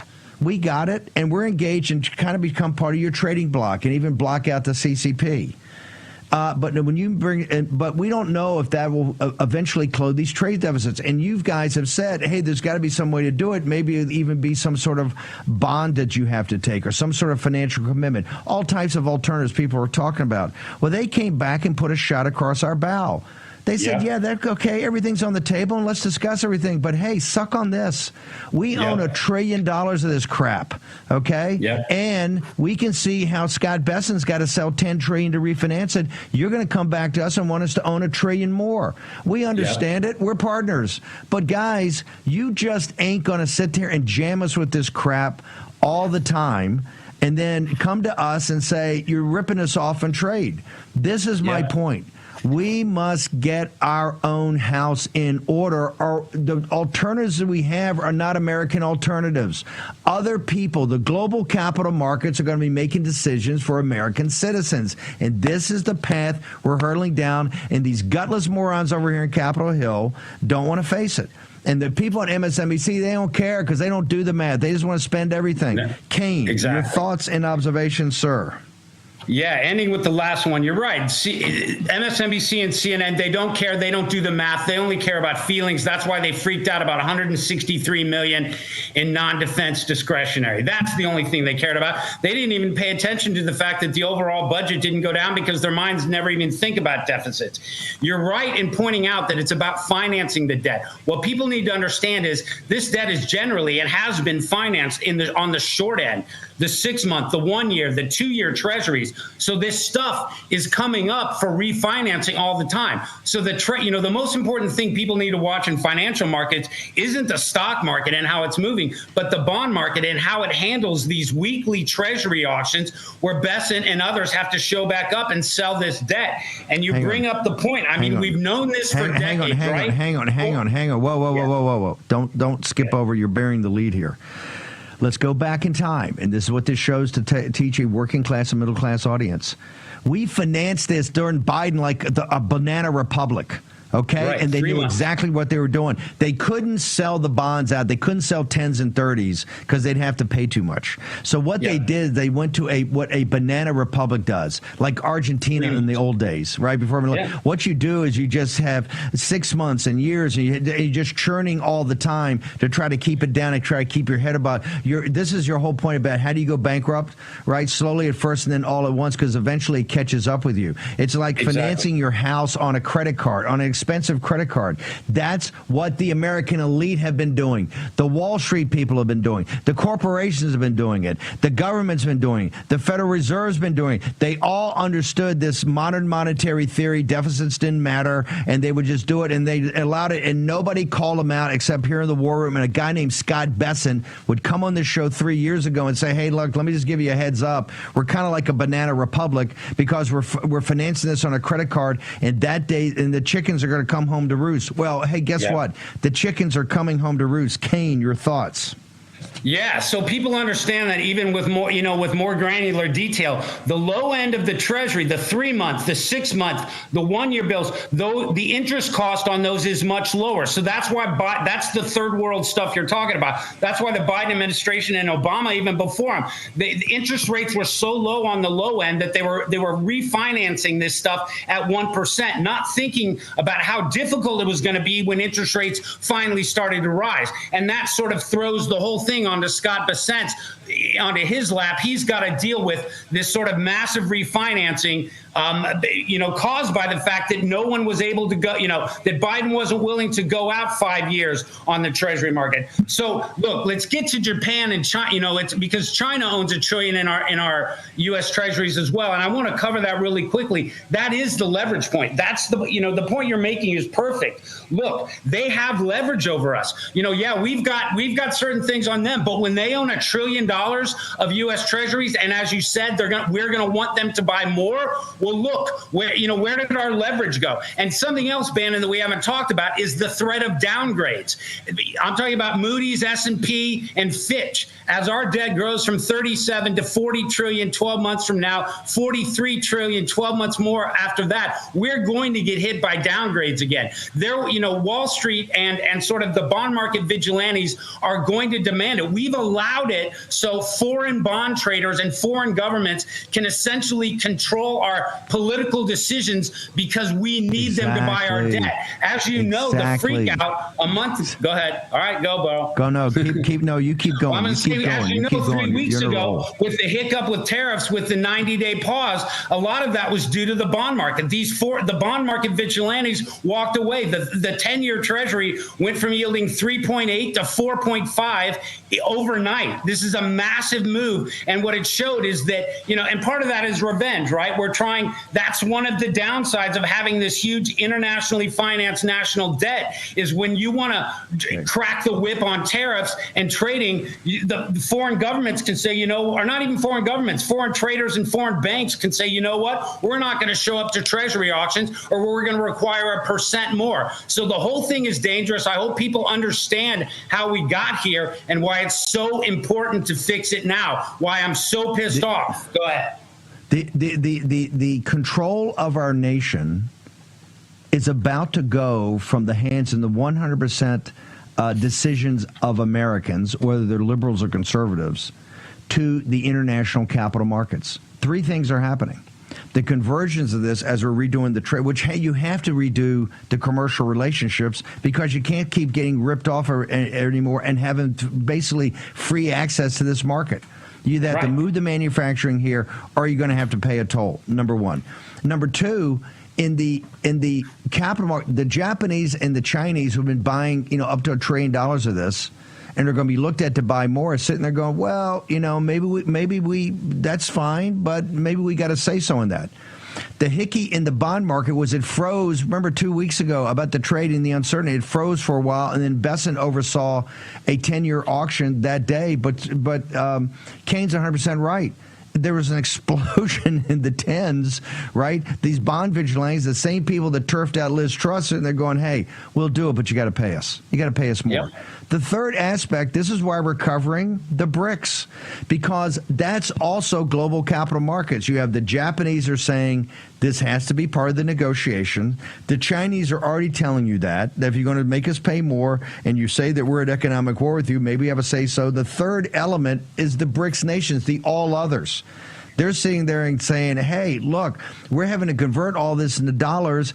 Maybe there's an alternative for us. Maybe there's an alternative. And this is the CCP understands that de-dollarization right now when we're weakest, right, to commence the process, then takes the U.S. off the prime reserve currency. And look, Kane and I are absolutely a believer that we have to have a national debate whether we want to continue to be the prime reserve currency in some sort of, Bretton Woods and some sort of thing post-war. It's not the post-war international rules-based order because there's a ton of responsibilities that come with that. But that's a national debate you have over many years. You just don't, you get off it in a short period of time. The United States is Argentina. The only reason these people got to suck on it right now is the dollar is the prime reserve currency. They need the dollar to convert transactions. The only great export we have, besides airplanes and some advanced chips, is the dollar because everybody needs it. Okay, and that just keeps getting printed at the Federal Reserve. Kane. Yeah, and if it ends, if dollar hegemony ends, the gravy train ends. I mean, the only reason that we're able to run these kind of deficits year after year and run up a $37 trillion national debt is because the dollar is the world's reserve currency. So you said it. If we go off in even a short time, we're Argentina. What is it going to cost to get countries to buy U.S. treasuries if the dollar isn't the global reserve currency? Something else you said I want to touch on really quickly. You were talking about the spending and revenue. I want to mention that. Revenue has to be part of this. Our eyes have to be open to raising revenue. I understand that taxes are the bugaboo, the thing that you can never talk about. But look, if we're really going to reform, when I talked about, cutting a $2.4 trillion deficit down to zero in 4 years, you can't do that all from spending cuts. A lot of that has to come from structural changes to some of these entitlement programs, which may mean slowly over 30 years, slightly raising retirement ages. It may mean that the Social Security limit of $160,000, that's where the tax ends. Maybe that number has to go up. There's things that have to happen at the high end. I don't want to touch the middle class and the lower class. These people have had it enough, but there's some stuff that's got to happen at the higher end to raise revenues. Anyway, go ahead. I saw the pen come up there. No, hang on. Just I'm gonna take you through the break. Wow. Also, we're going to talk about coffee. I need a cup of Warpath right now. Kane's on fire. I think it's my deficit soulmate, Kane. This guy's more obsessed about it than I am, and I'm pretty obsessed about it. If we didn't have Kane and Kane had not launched Citizens Free Press, I'm telling you, it's providential. God works in mysterious ways, and he works through very imperfect instruments. Remember that. Lesson for the day. Short commercial break. Back with Kane in a moment. But I'm American made.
Here's your host, Stephen K. Bannon.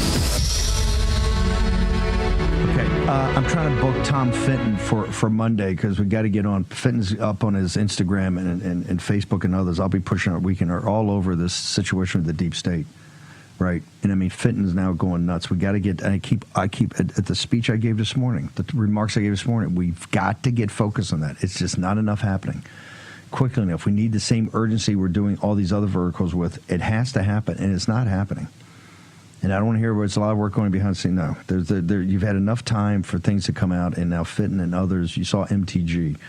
People just had enough of this. You got to have you got to do this. This is the moment in time we have to do it. So, and here's the reason. And Tage is going to hang out, and Kaniak, the great Citizen Kane, is going to stick with him. A lot more on this spending and taxes and all that. And Field of Greens, look, when I do the coffee in the morning, I do my Field of Greens, real organic superfood. It's a superfood. You get all your vegetables, you get all your fruits, your necessary requirements, organically, not one of these fake powders. This is the real deal. You feel amazing, and you get an energy jolt. Fieldofgreens.com. Promo code Bannon, get a discount. Make sure you absolutely do this. I'm telling you, it's kind of changed my life, because people tell you, we're working 18, 20 a day, 7 a week here, and you got to do something to keep on the edge. It's Field of Greens. The company's spectacular. This product's spectacular. Real organic superfood. Okay, the deep state. This is why we started in Vatican, right? There's Vigano's, this interview, if you're not a Catholic, you got to read it, because this stuff's all connected. He's really the voice of one of the leading voices against Davos for years. He was the ambassador from the Vatican to the United States. He was warning about this for years, about what this kind of party at Davos is, the World Economic Forum. He's got an explosive interview. He basically says the Obama administration worked hand in glove to get a radical like Bergoglio there, because they want to control the Catholic Church. It's very important. So you've got to read it. The deep state is all over. Stunningly, and they don't care. They talk about democracy and anti-democratic. Trump just won a massive victory in November. They try to put him in prison for 700 years. And don't think if they don't, when they steal it in 28 or attempt to steal it in 28, if they're able to steal it, they're going to put him back in prison. Don't think we're past this sort of Damocles by any stretch of the imagination. And people do, and all the tech bros and running around and all is great. You're not facing reality. Bolsonaro, they went in ICU the other day, to an ICU unit. The guy had the 12th operation for 7 hours, or the 7th operation for 12 hours of the assassination attempt, to serve him to come back to court, because they're going to put him in prison and assassinate him in prison. Le Pen, they just gave a 4-year prison sentence to. 4 years. In Korea, they just had a coup to throw a guy out who was complaining against, wait for it, election fraud.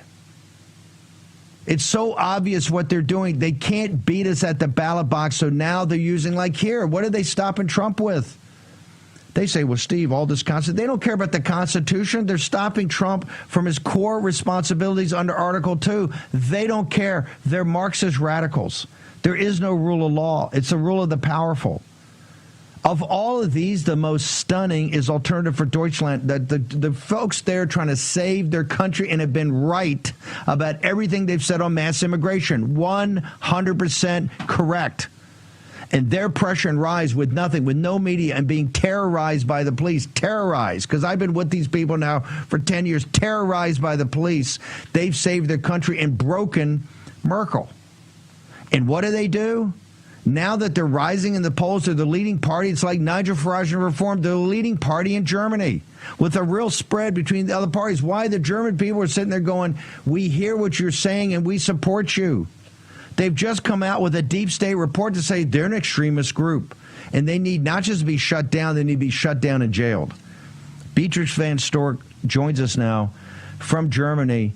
Ma'am, of all the outrageous things I've seen, and this is people on trial for their lives like Bolsonaro, this may be the most extreme. Yes, I guess so. This is a deep attack against democracy in Germany, and we are very, very grateful. And it has been widely seen that we get support of Marco Rubio and J.D. Vance. That's very helpful. Thank you very much. And maybe we need even more, because the process only starts. They declared us to be an extremistic organization. This has been done by the government. They always say it's an independent agency, but this is not an independent agency who came to the conclusion that we are an extremistic organization. It's the government, because this agency who came out with this report, with this expert opinion, this is an agency which reports to the Minister of Interior, and it has to carry out the government's instructions. And this is what they're doing at the very moment. So declaring us an extremistic organization is the first step to then ban the whole party. And this is what we are facing. And so it's very, very helpful if we get a lot of international support. No, we have you back. Let's play. We got a short clip. Let's play how it's being explained to the rest of the world, and we'll bring Beatrix back in. You a little bit of breaking news coming into us from Germany. The Reuters news agency is reporting that the country's domestic intelligence agency has classified the Alternative for Germany party as an extremist entity that threatens democracy, a move that enables it to better monitor the party, which came second, of course, in February's federal election. Now, they go on to say that certain factions of the AfD, such as its youth wing, have already been classified as extremists, but the party at large was also classified as a suspected extremist case in 2021. But now the domestic intelligence agency in Germany is classifying the AfD as an extremist entity that threatens democracy. You see how they put it there in that clip British accent, and you add in Reuters, right? And it all sounds official, that these people are Nazis is what they're saying. Beatrice, we understand what they're doing. This is the deep, and I keep telling people it's not deep, it's up in your face, and this is up in your face. They say a threat to democracy. In democracy, you're winning. You're blowing them out with no money, no resources, police pressure all the time, terrorized by state authorities already. This is a populist, nationalist uprising saying, hey, we need to save our country. Our country's being overwhelmed, and what we got to save it for is, what we have to save it from, is this deep state that's running Germany and running all the politicians. Germany's just deindustrialized. The climate policy is a sham. The deindustrialization is a sham. They're kowtowing to the Chinese Communist Party. Ma'am, how do you guys punch your way out of here? Well, there are different ways. Of course, we will appeal at the courts, what we are currently already doing, but now it's one more reason to do so. Second, we rely on international support. So again, we are very grateful for the support we've gotten from Marco Rubio and from J.D. Vance, and hopefully from President Trump. This has an impact. People are listening. They're debating about this international support in German media. And at the same time, we keep on doing what we do. We work in the parliament, even though they reject us and they try to prevent us to do what we have been voted for into office. They're not even willing to give a room to us in the parliament so we can have our parliamentary group meetings in a room where everyone fits in. So they want to, it's just unbelievable. And so, and the next thing, what we have the debate on today is that they are starting to debate to defund AfD, so to no longer give the public funds to us, which we have a right to, and all the other parties get the funds as well. So they're trying to destroy us with money. It's really, democracy is at stake. And I think if it's possible to go against the opposition party in Germany, a Western democracy still, if that works out, that will be a precedent for the rest of the world. I mean, we will never be able to blame any other authoritarian regime, any other dictatorship, which is banning the opposition party, if Germany succeeds in doing so. I think one couldn't stress it more. It's very, very severe what's going on here. By the way, your polling is at 27%. I mean, it's not like you're some marginal, tiny party like the Greens. You're the leading in the polls. Are you not leading everywhere to the other two establishment parties, ma'am? We had been leading 2 weeks ago or something, but we are very stable, number two. We are number two in the parliament, 152 members out of 630 members of parliament. This is the strength of our group. We had 20.8% in the last federal election, and ever since this election took place on 23rd of February, our numbers are going up. The numbers of the running, not even yet in charge government, the one who will start taking office on Tuesday, their numbers are going down. And if there would be an election right now, this government, which will be only in office by Tuesday, has already lost their majority. So they're really they always declare they are afraid for our democracy. They are afraid we're losing our democracy. And what is true is they are afraid of democracy. They are afraid of having an opposition party gaining strength, getting more powerful by the day, and they don't have arguments against our policy. So now they're coming up with a government against the opposition party. This is a concept which works in Germany, but of course no other Western democracy knows this concept, that the government is able to label the opposition party, to spy on the opposition party, to get the Secret Service involved in that party, and to label it as an extremistic organization, to then take the next step and push forward the procedure to ban the party as a whole. It's really... Beatrice, just hang on for 1 second. I'm going to take a short commercial break. Sell some ads here. Beatrice van Storch from Alternative for Deutschland on the other side.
your host, Stephen K. Bannon.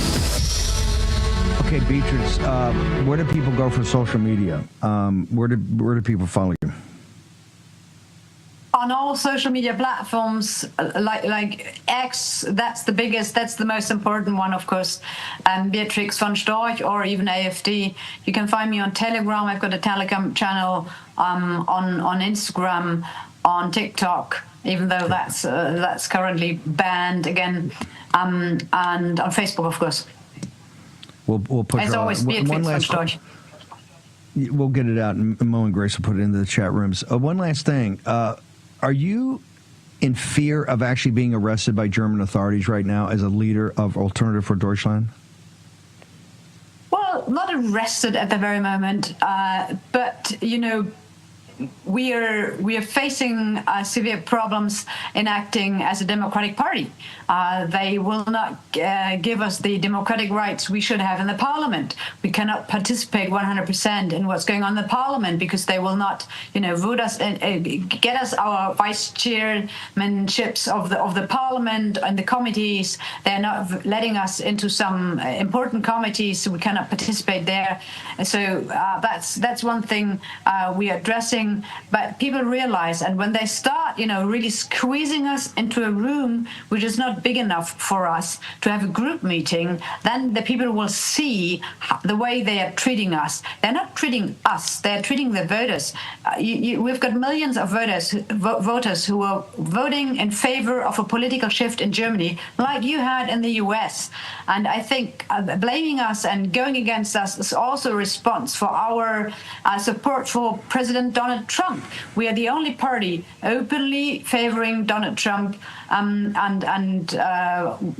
being favorable for the new administration. And our policy is in line with what the Republicans are trying to implement on the United States when it comes to mass migration and others, the World Health Organization and others policy areas. So this is what they want to stop. And they want to stop a movement which is going against this globalist elite politics, what we can see in all the Western states. Beatrice, you're a hero. We've got your back. Thank you very much. We'll make sure everybody pushes out your social media. Thank you so much for coming on with us. Thank you, Steve. You talk about a hero and tough. Those folks at Alternative for Deutschland, they're heroes and they're tough and they're under siege.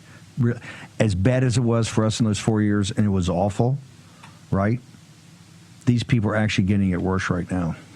Because you read this report, they want to put them in prison for being the leading party in Germany. It could take over very quickly. I'm going to get fitting on here on Monday. We're going to go through this because not enough is being done right now in the deep state. I need a cup of coffee like I've never needed it before. Tej Gill, what do you got for me? We got 20% off this weekend for the War Room Posse. It's the best coffee you can drink. We've got about 9,400 five-star reviews right now. The reviews are just rolling in. It's crazy. It's the best coffee. We roast it on a perforated drum, so we don't burn it at all. So you can drink it straight black. You don't need milk. You don't need sugar. There's no acidity. It's not bitter. And this weekend, 20% off for the War Room Posse. The website is warpath.coffee. That's warpath.coffee. That's the website. And if you're part of the War Room Posse, use promo code War Room, 20% off. If you haven't tried it, you got to try it. It is the best coffee out there. We've got all kinds of mugs. We've got travel tumblers. We've got espresso. We've got flavored coffees, chocolate, vanilla hazelnut. And, of course, Steve Bannon's favorite, we've got the Mariners blend, which is our dark roast. It's made just for Mariners. It's the Navy brew. That's what best dark roast ever made. The Tej and his team worked for us for 18 months or 2 years to get it right. That's how much time and technique they put into this. Also, you've got the K cups. You've got every different type of methodology. It's a full up and running. Right. It's a full coffee company now. You got all these different blends. You got all these different types. You got K cups. You got the espressos. You got everything. One stop shop. The champagne of coffee.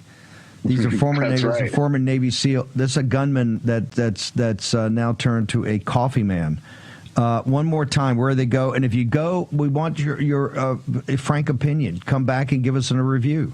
9,400 5-star reviews right now, but give us a review. Where they go? One more time, Tej. Where they go?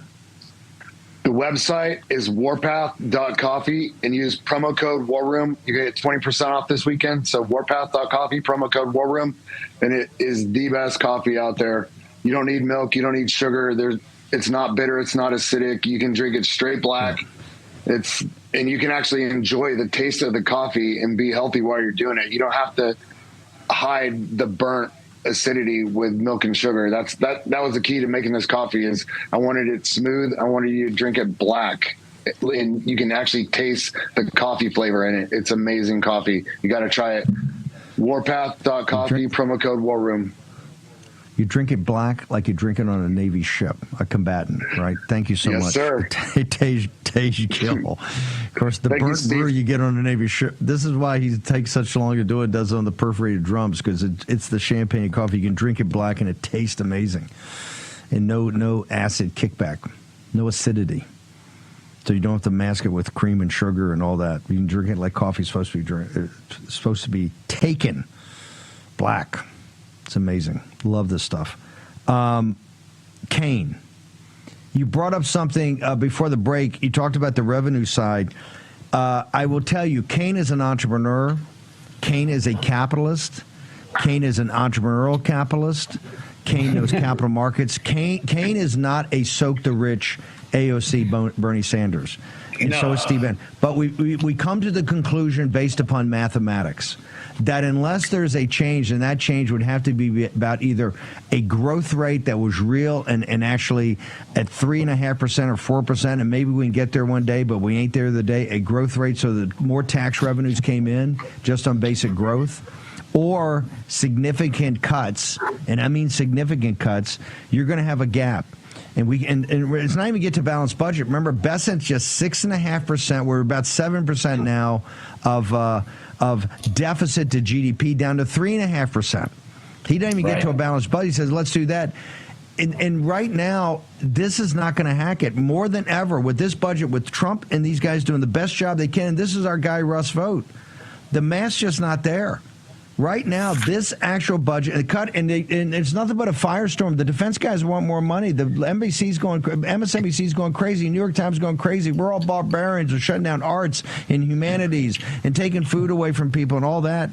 Right now, this makes the case. You're going to have over $2 trillion deficit unless you do not give the tax cut to the upper bracket or create a new bracket of $1 million and make it 40%. Kane. Is the mathematics of Citizens Free Press and Caniac in the War Room and Steve Bannon incorrect on that, sir? No, it is not incorrect on that. Bannon, this can't be done with spending. This cannot be done with spending cuts alone. Look, we're just talking about non-defense discretionary, right? That was the MSNBC freakout that we cut it from 750 to 583. 583 million a year. That's chump change. This is nothing, folks. We've got 2.5 trillion. And if we have to do it all in spending cuts, then we're going to have to take a meat hatchet to the entitlement programs, which no one wants. So this has to come from a revenue side. I want to tell people who are upset about the idea that Bannon and I are talking about raising revenues, understand that when we get this under control, when we get this to a manageable level of debt to GDP, or even, God forbid, a balanced budget, then we can really fix things. Then we can come back in and lower some of these tax rates. But until we get there, there is no way that Trump's full 2017 tax cuts can be re-implemented. The high-end stuff that you're talking about, the new potential millionaires tax that Mike Johnson has already said is dead on arrival. Well, I think he's wrong, number one. But those things have to be on the table. And other revenue forms, as I alluded to briefly in the previous segment, look, Medicare, it's 2.93% on all income. You make $3 million, they're getting 2.93% of it. But as people know, Social Security income taxation is capped at what, 159, 160,000. That's a number that I think could go a little bit higher. So we would tax Social Security on slightly higher incomes. And then, as I said, the thing you're not supposed to talk about, but I would do it very slowly and cautiously. Over 30 years, I would raise the retirement age of Social Security by another 3, getting it to 70. So that means every 10 years, it goes up 1 year. So this is not going to hurt people who are really close. But these are the kind of solutions that have to be on the table. And the last thing I'll say, Bannon, before I throw it back to you, I think Trump needs to appoint a deficit czar. Look, somebody who will make a national address from the Oval Office, every 3 months. This is a winning formula for 2028. Independents and even Democrats know that the national debt is a huge problem. So if you make that one of sort of the tenets, one of that this MAGA party is willing to do the difficult things and appoint a deficit czar and talk to the American people 3 months about the cuts that have to happen and maybe the changes in entitlements, I think that helps us get there. The only person, and look, you're not going to get into entitlements until you show that you do the discretionary. We have to do this. Look, the tax cuts, by extending it for the middle class and the 17 cuts for the middle class and working class, plus no tax on tips, no tax on overtime, and no tax on Social Security for the middle class and working class, that's somehow got to be financed. This is the biggest tax cut for middle class and working class people in history. And it's got to be presented like that. The only person that could be the tax czar from the Oval is only one person. It's Donald Trump. This is Trump. This is Trump's. Only Trump can explain it to the American people. Only Trump's going to have the credibility that the American people believe. All the issues about entitlements, to me, can't get done until you've solved this thing for the discretionary, because we're a long way from solving it. The 570 down to 595 billion, that cut is a 23% cut on non-defense discretionary. The firestorm you're about to see over the weekend on the Sunday shows and next week is like President Trump. This is the Visigoths outside of Rome in 400, and they're about to burn the city, right? You watch. And this is where I keep saying about the convergence of deportations with these cuts. They're going to have cameras in front of every little kid's face saying, Trump's taking away my toys on tariffs and trade from China, and now he's taking away my school lunch program. It's going to be a firestorm. Kane, I know you got a bolt. You're amazing. Where do people go for Citizens Free Press? How do they get there? How do they usually get about a minute? Yeah, Bannon, look, what you just said is you're going to see crying like you've never seen it before. These people are freaked out about $163 billion. How would they possibly deal with $600 billion in cuts that we need to sort of do every year? In terms of finding me, look, go to Citizen Free Press. I am there from about 8 in the morning until 2 in the morning. I have no other life. I've given it all up for the stack. Hopefully that's going to change. I'm going to get some help, but just go there. It loads in half a second. There are no ads, and it's ready to go. And you can find me obviously on Twitter. Bannon, I'm going to say, you're my brother in arms on this. We think the same. Yeah. I enjoy joining you once every 6 months to beat the hell out of the Washington establishment. And I look forward to the next time. And Republicans, I want Congress. Anybody in Congress, Republican side who's listening, look, the American people are ready for this. And President Trump, we are ready for you to give us speeches every 3 months on how we're going to get to a balanced budget. And with that, I say goodbye. Love to the War Room Posse. One last thing. Kane, I've known you now for a number of years. Kane always tells me I'm about to hire some people so I can take some time off. It's never, this guy's a bigger control freak than I am. Kane, we love you, brother. Take care. All right, take care. By the way, with your coffee, get the real organic superfood. Fieldofgreens.com. Get a discount. Go today. Do what the War Room does early in the morning. Short break. We rejoice when there's no more. Let's take down the CC.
Here's your host, Stephen K. Bannon. So I'll be up all weekend on social media on Getter. We're going to be putting a ton of stuff up. A lot of work's happening over the weekend. And the president now, you got the budget, the skinny budget. They're going to come with more depth. But you got the House working on these different appropriations processes. The Senate's doing their thing. The next 100 days, these 100 days we're in, are going to define the direction this goes. This is more important than the 100-day start. 100-day start, we had years to prep and get ready and kind of have muzzle velocity and bang, bang, bang, flood the zone. This is now where there are forces of resistance institutionally. You know, you kind of run these guys, keep momentum, and you got to keep momentum, but now you're getting into it. Remember the three verticals: one, end the kinetic wars; two, make sure you can seal the border and deport 10 million. And you're making massive progress on both of those. And number three, get into the middle of the trade, the commerce, the economy, the how you finance it, the deficit, all of that, which is enormously complicated, many moving pieces. So now it's full engagement, and we're going to win. It's just going to be, I tell folks, it's going to be quite gnarly, quite gnarly. This is kind of going from the revolutionary generation to the foundation of the country. Remember, Trump is like Washington and Lincoln in the fact of the three great presidents, both at the birth of the nation, the rebirth of the nation under President Lincoln, the now rejuvenation and restoration of the nation under President Trump. All those kind of go from one sort of almost like a revolutionary to a new Stacey's. It's like the revolutionary generation versus the founding generation. They're slightly different. Some same players, a lot of different players. That's where we are today. Also about being divisive and uniting, that great presidents unite, that's only in the judgment of history. At the time, Washington was quite divisive. Why? He was leading a revolutionary army that only about 1/3 of the people max actually supported. Don't fool yourself that there was overwhelming support for the revolution kind of at the beginning. You had 1/3 adamantly opposed, which are the Tories here in this country, Americans, or, you know, all of them were British subjects when they started, but people that were Tories. And you had 1/3 in the middle, like in life, like you got in the United States now. They're going to kind of figure it out. Who wins, and they'll jump on the side and get to the front of the parade and wave the flag. Isn't this great? They're only with you if you win, right? And they're against you if you lose. That's for President Trump. That's for this movement. That's where you, as a revolutionary vanguard, because you are a revolutionary vanguard. So much going on. Make sure Birch Gold this weekend, homework assignment, the Rio Reset, 7 free installments. Download it all. Start to absorb it all. Even if you don't understand it the first couple of times through, that's fine. Just get the nomenclature and the ideas and just what the sound of the words are. It'll make more sense over time. I think we've made it accessible enough for everybody. It's now taught in college finance courses for undergraduate finance, which we're very proud of because we kind of wrote at that level. But remember, we don't lower the bar here. We raise the bar. We make you stretch. We make you reach. Why? You're better when you stretch. You're better when you reach. We're not here to dumb down television for you. We're not here to dumb down information for you. Look at today. The complexity of the issues we talked about today. But you understand it, and you can act upon it. And it interconnects what's going on in the world, because we want to make your world bigger. Just like if you join our movement, particularly if you get a little older, and you say, hey, my world's narrowing, my friends, my relationships, I'm more shut in, I'm more cut off. Once you join it, things open up. You'll meet people you never thought you'd meet, connections you never thought you'd make. Parts of the country that you know, parts of the world that you would know. The same thing with the information. We're here to give you information to expand your world, to give it more so that you can have a depth of experience in it and understand it better. Understand the way things work. Mike Lindell, we're wrapping up here on a Saturday. It's been an incredible Saturday. I want to thank everybody, Real America's Voice, for making it all the way from Vatican to Germany to Berlin to tie it all together. Mike Lindell, I need a pair of sheets. Where do I go, sir? Yes, you do. And this is it, you guys. This is, we're running out. This is the lineup per kill sheet. $25, any size, any color. the split king, California king, king size, queen size. I just checked this morning. This will probably end tomorrow, you guys. We have that whole line that the box stores canceled on us. You guys got the reward for it. You guys reap the benefits. The savings are lower than wholesale price. $25 any set. We're not going to put a limit on it. Let's get them out there, get them gone. Go to mypillow.com, scroll down and click on Steve. Click on his face there, the War Room Square, and there you have the other specials. You guys go to the towel section there as low as $9.99. That was a War Room exclusive. All the kitchen towels that came in for the spring, you got the bath towels there, everything on sale. All kitchen stuff you wouldn't even think that MyPillow carried. Aprons, oven mitts, you name it. We've gotten into everything. We have over 300 products now, everybody. So, and also, don't forget those entrepreneurs. They just did a great article, came out today about mystore.com. Promo code War Room, mystore.com. mypillow.com. Call 800-873-1062 and mypillow.com. Call 800-873-1062 and tell them that I sent you there from the War Room Posse. And you guys are supporting my employees. I can't thank you enough. All of our employee-owned company, MyPillow. Steve, I can't thank you guys enough. Thank you, brother. Have a good weekend. You'll be back with us on Monday. Mike Lindell, mypillow.com, and the most powerful promo code ever, War Room. Get all those big discounts. Go to different opportunities. Next week, we are going to go through all the stuff we go through. There's much more. We're going to start. There's stuff on the state level. There's things happening on this transgender ideology.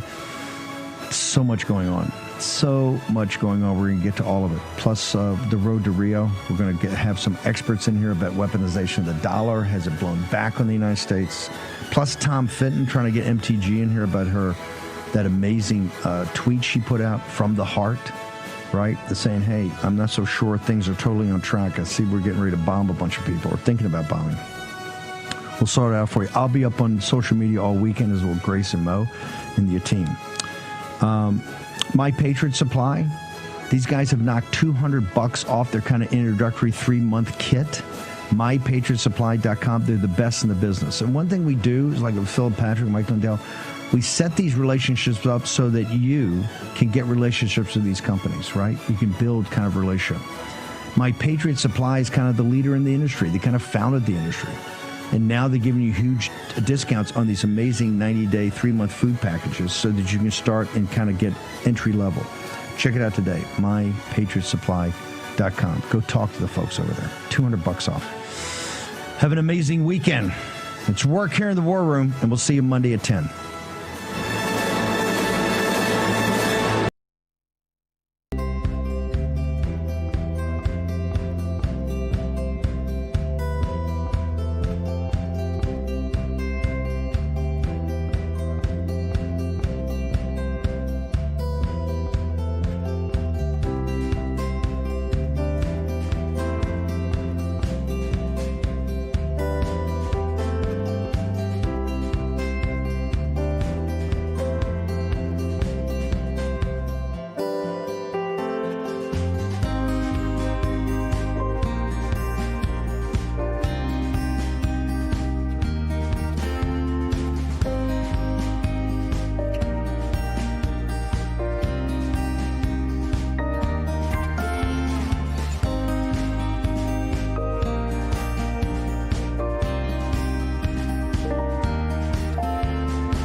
Welcome to the Wayne Allyn Root Show. Good to see you again, man. How's everything going in Viva Las Vegas?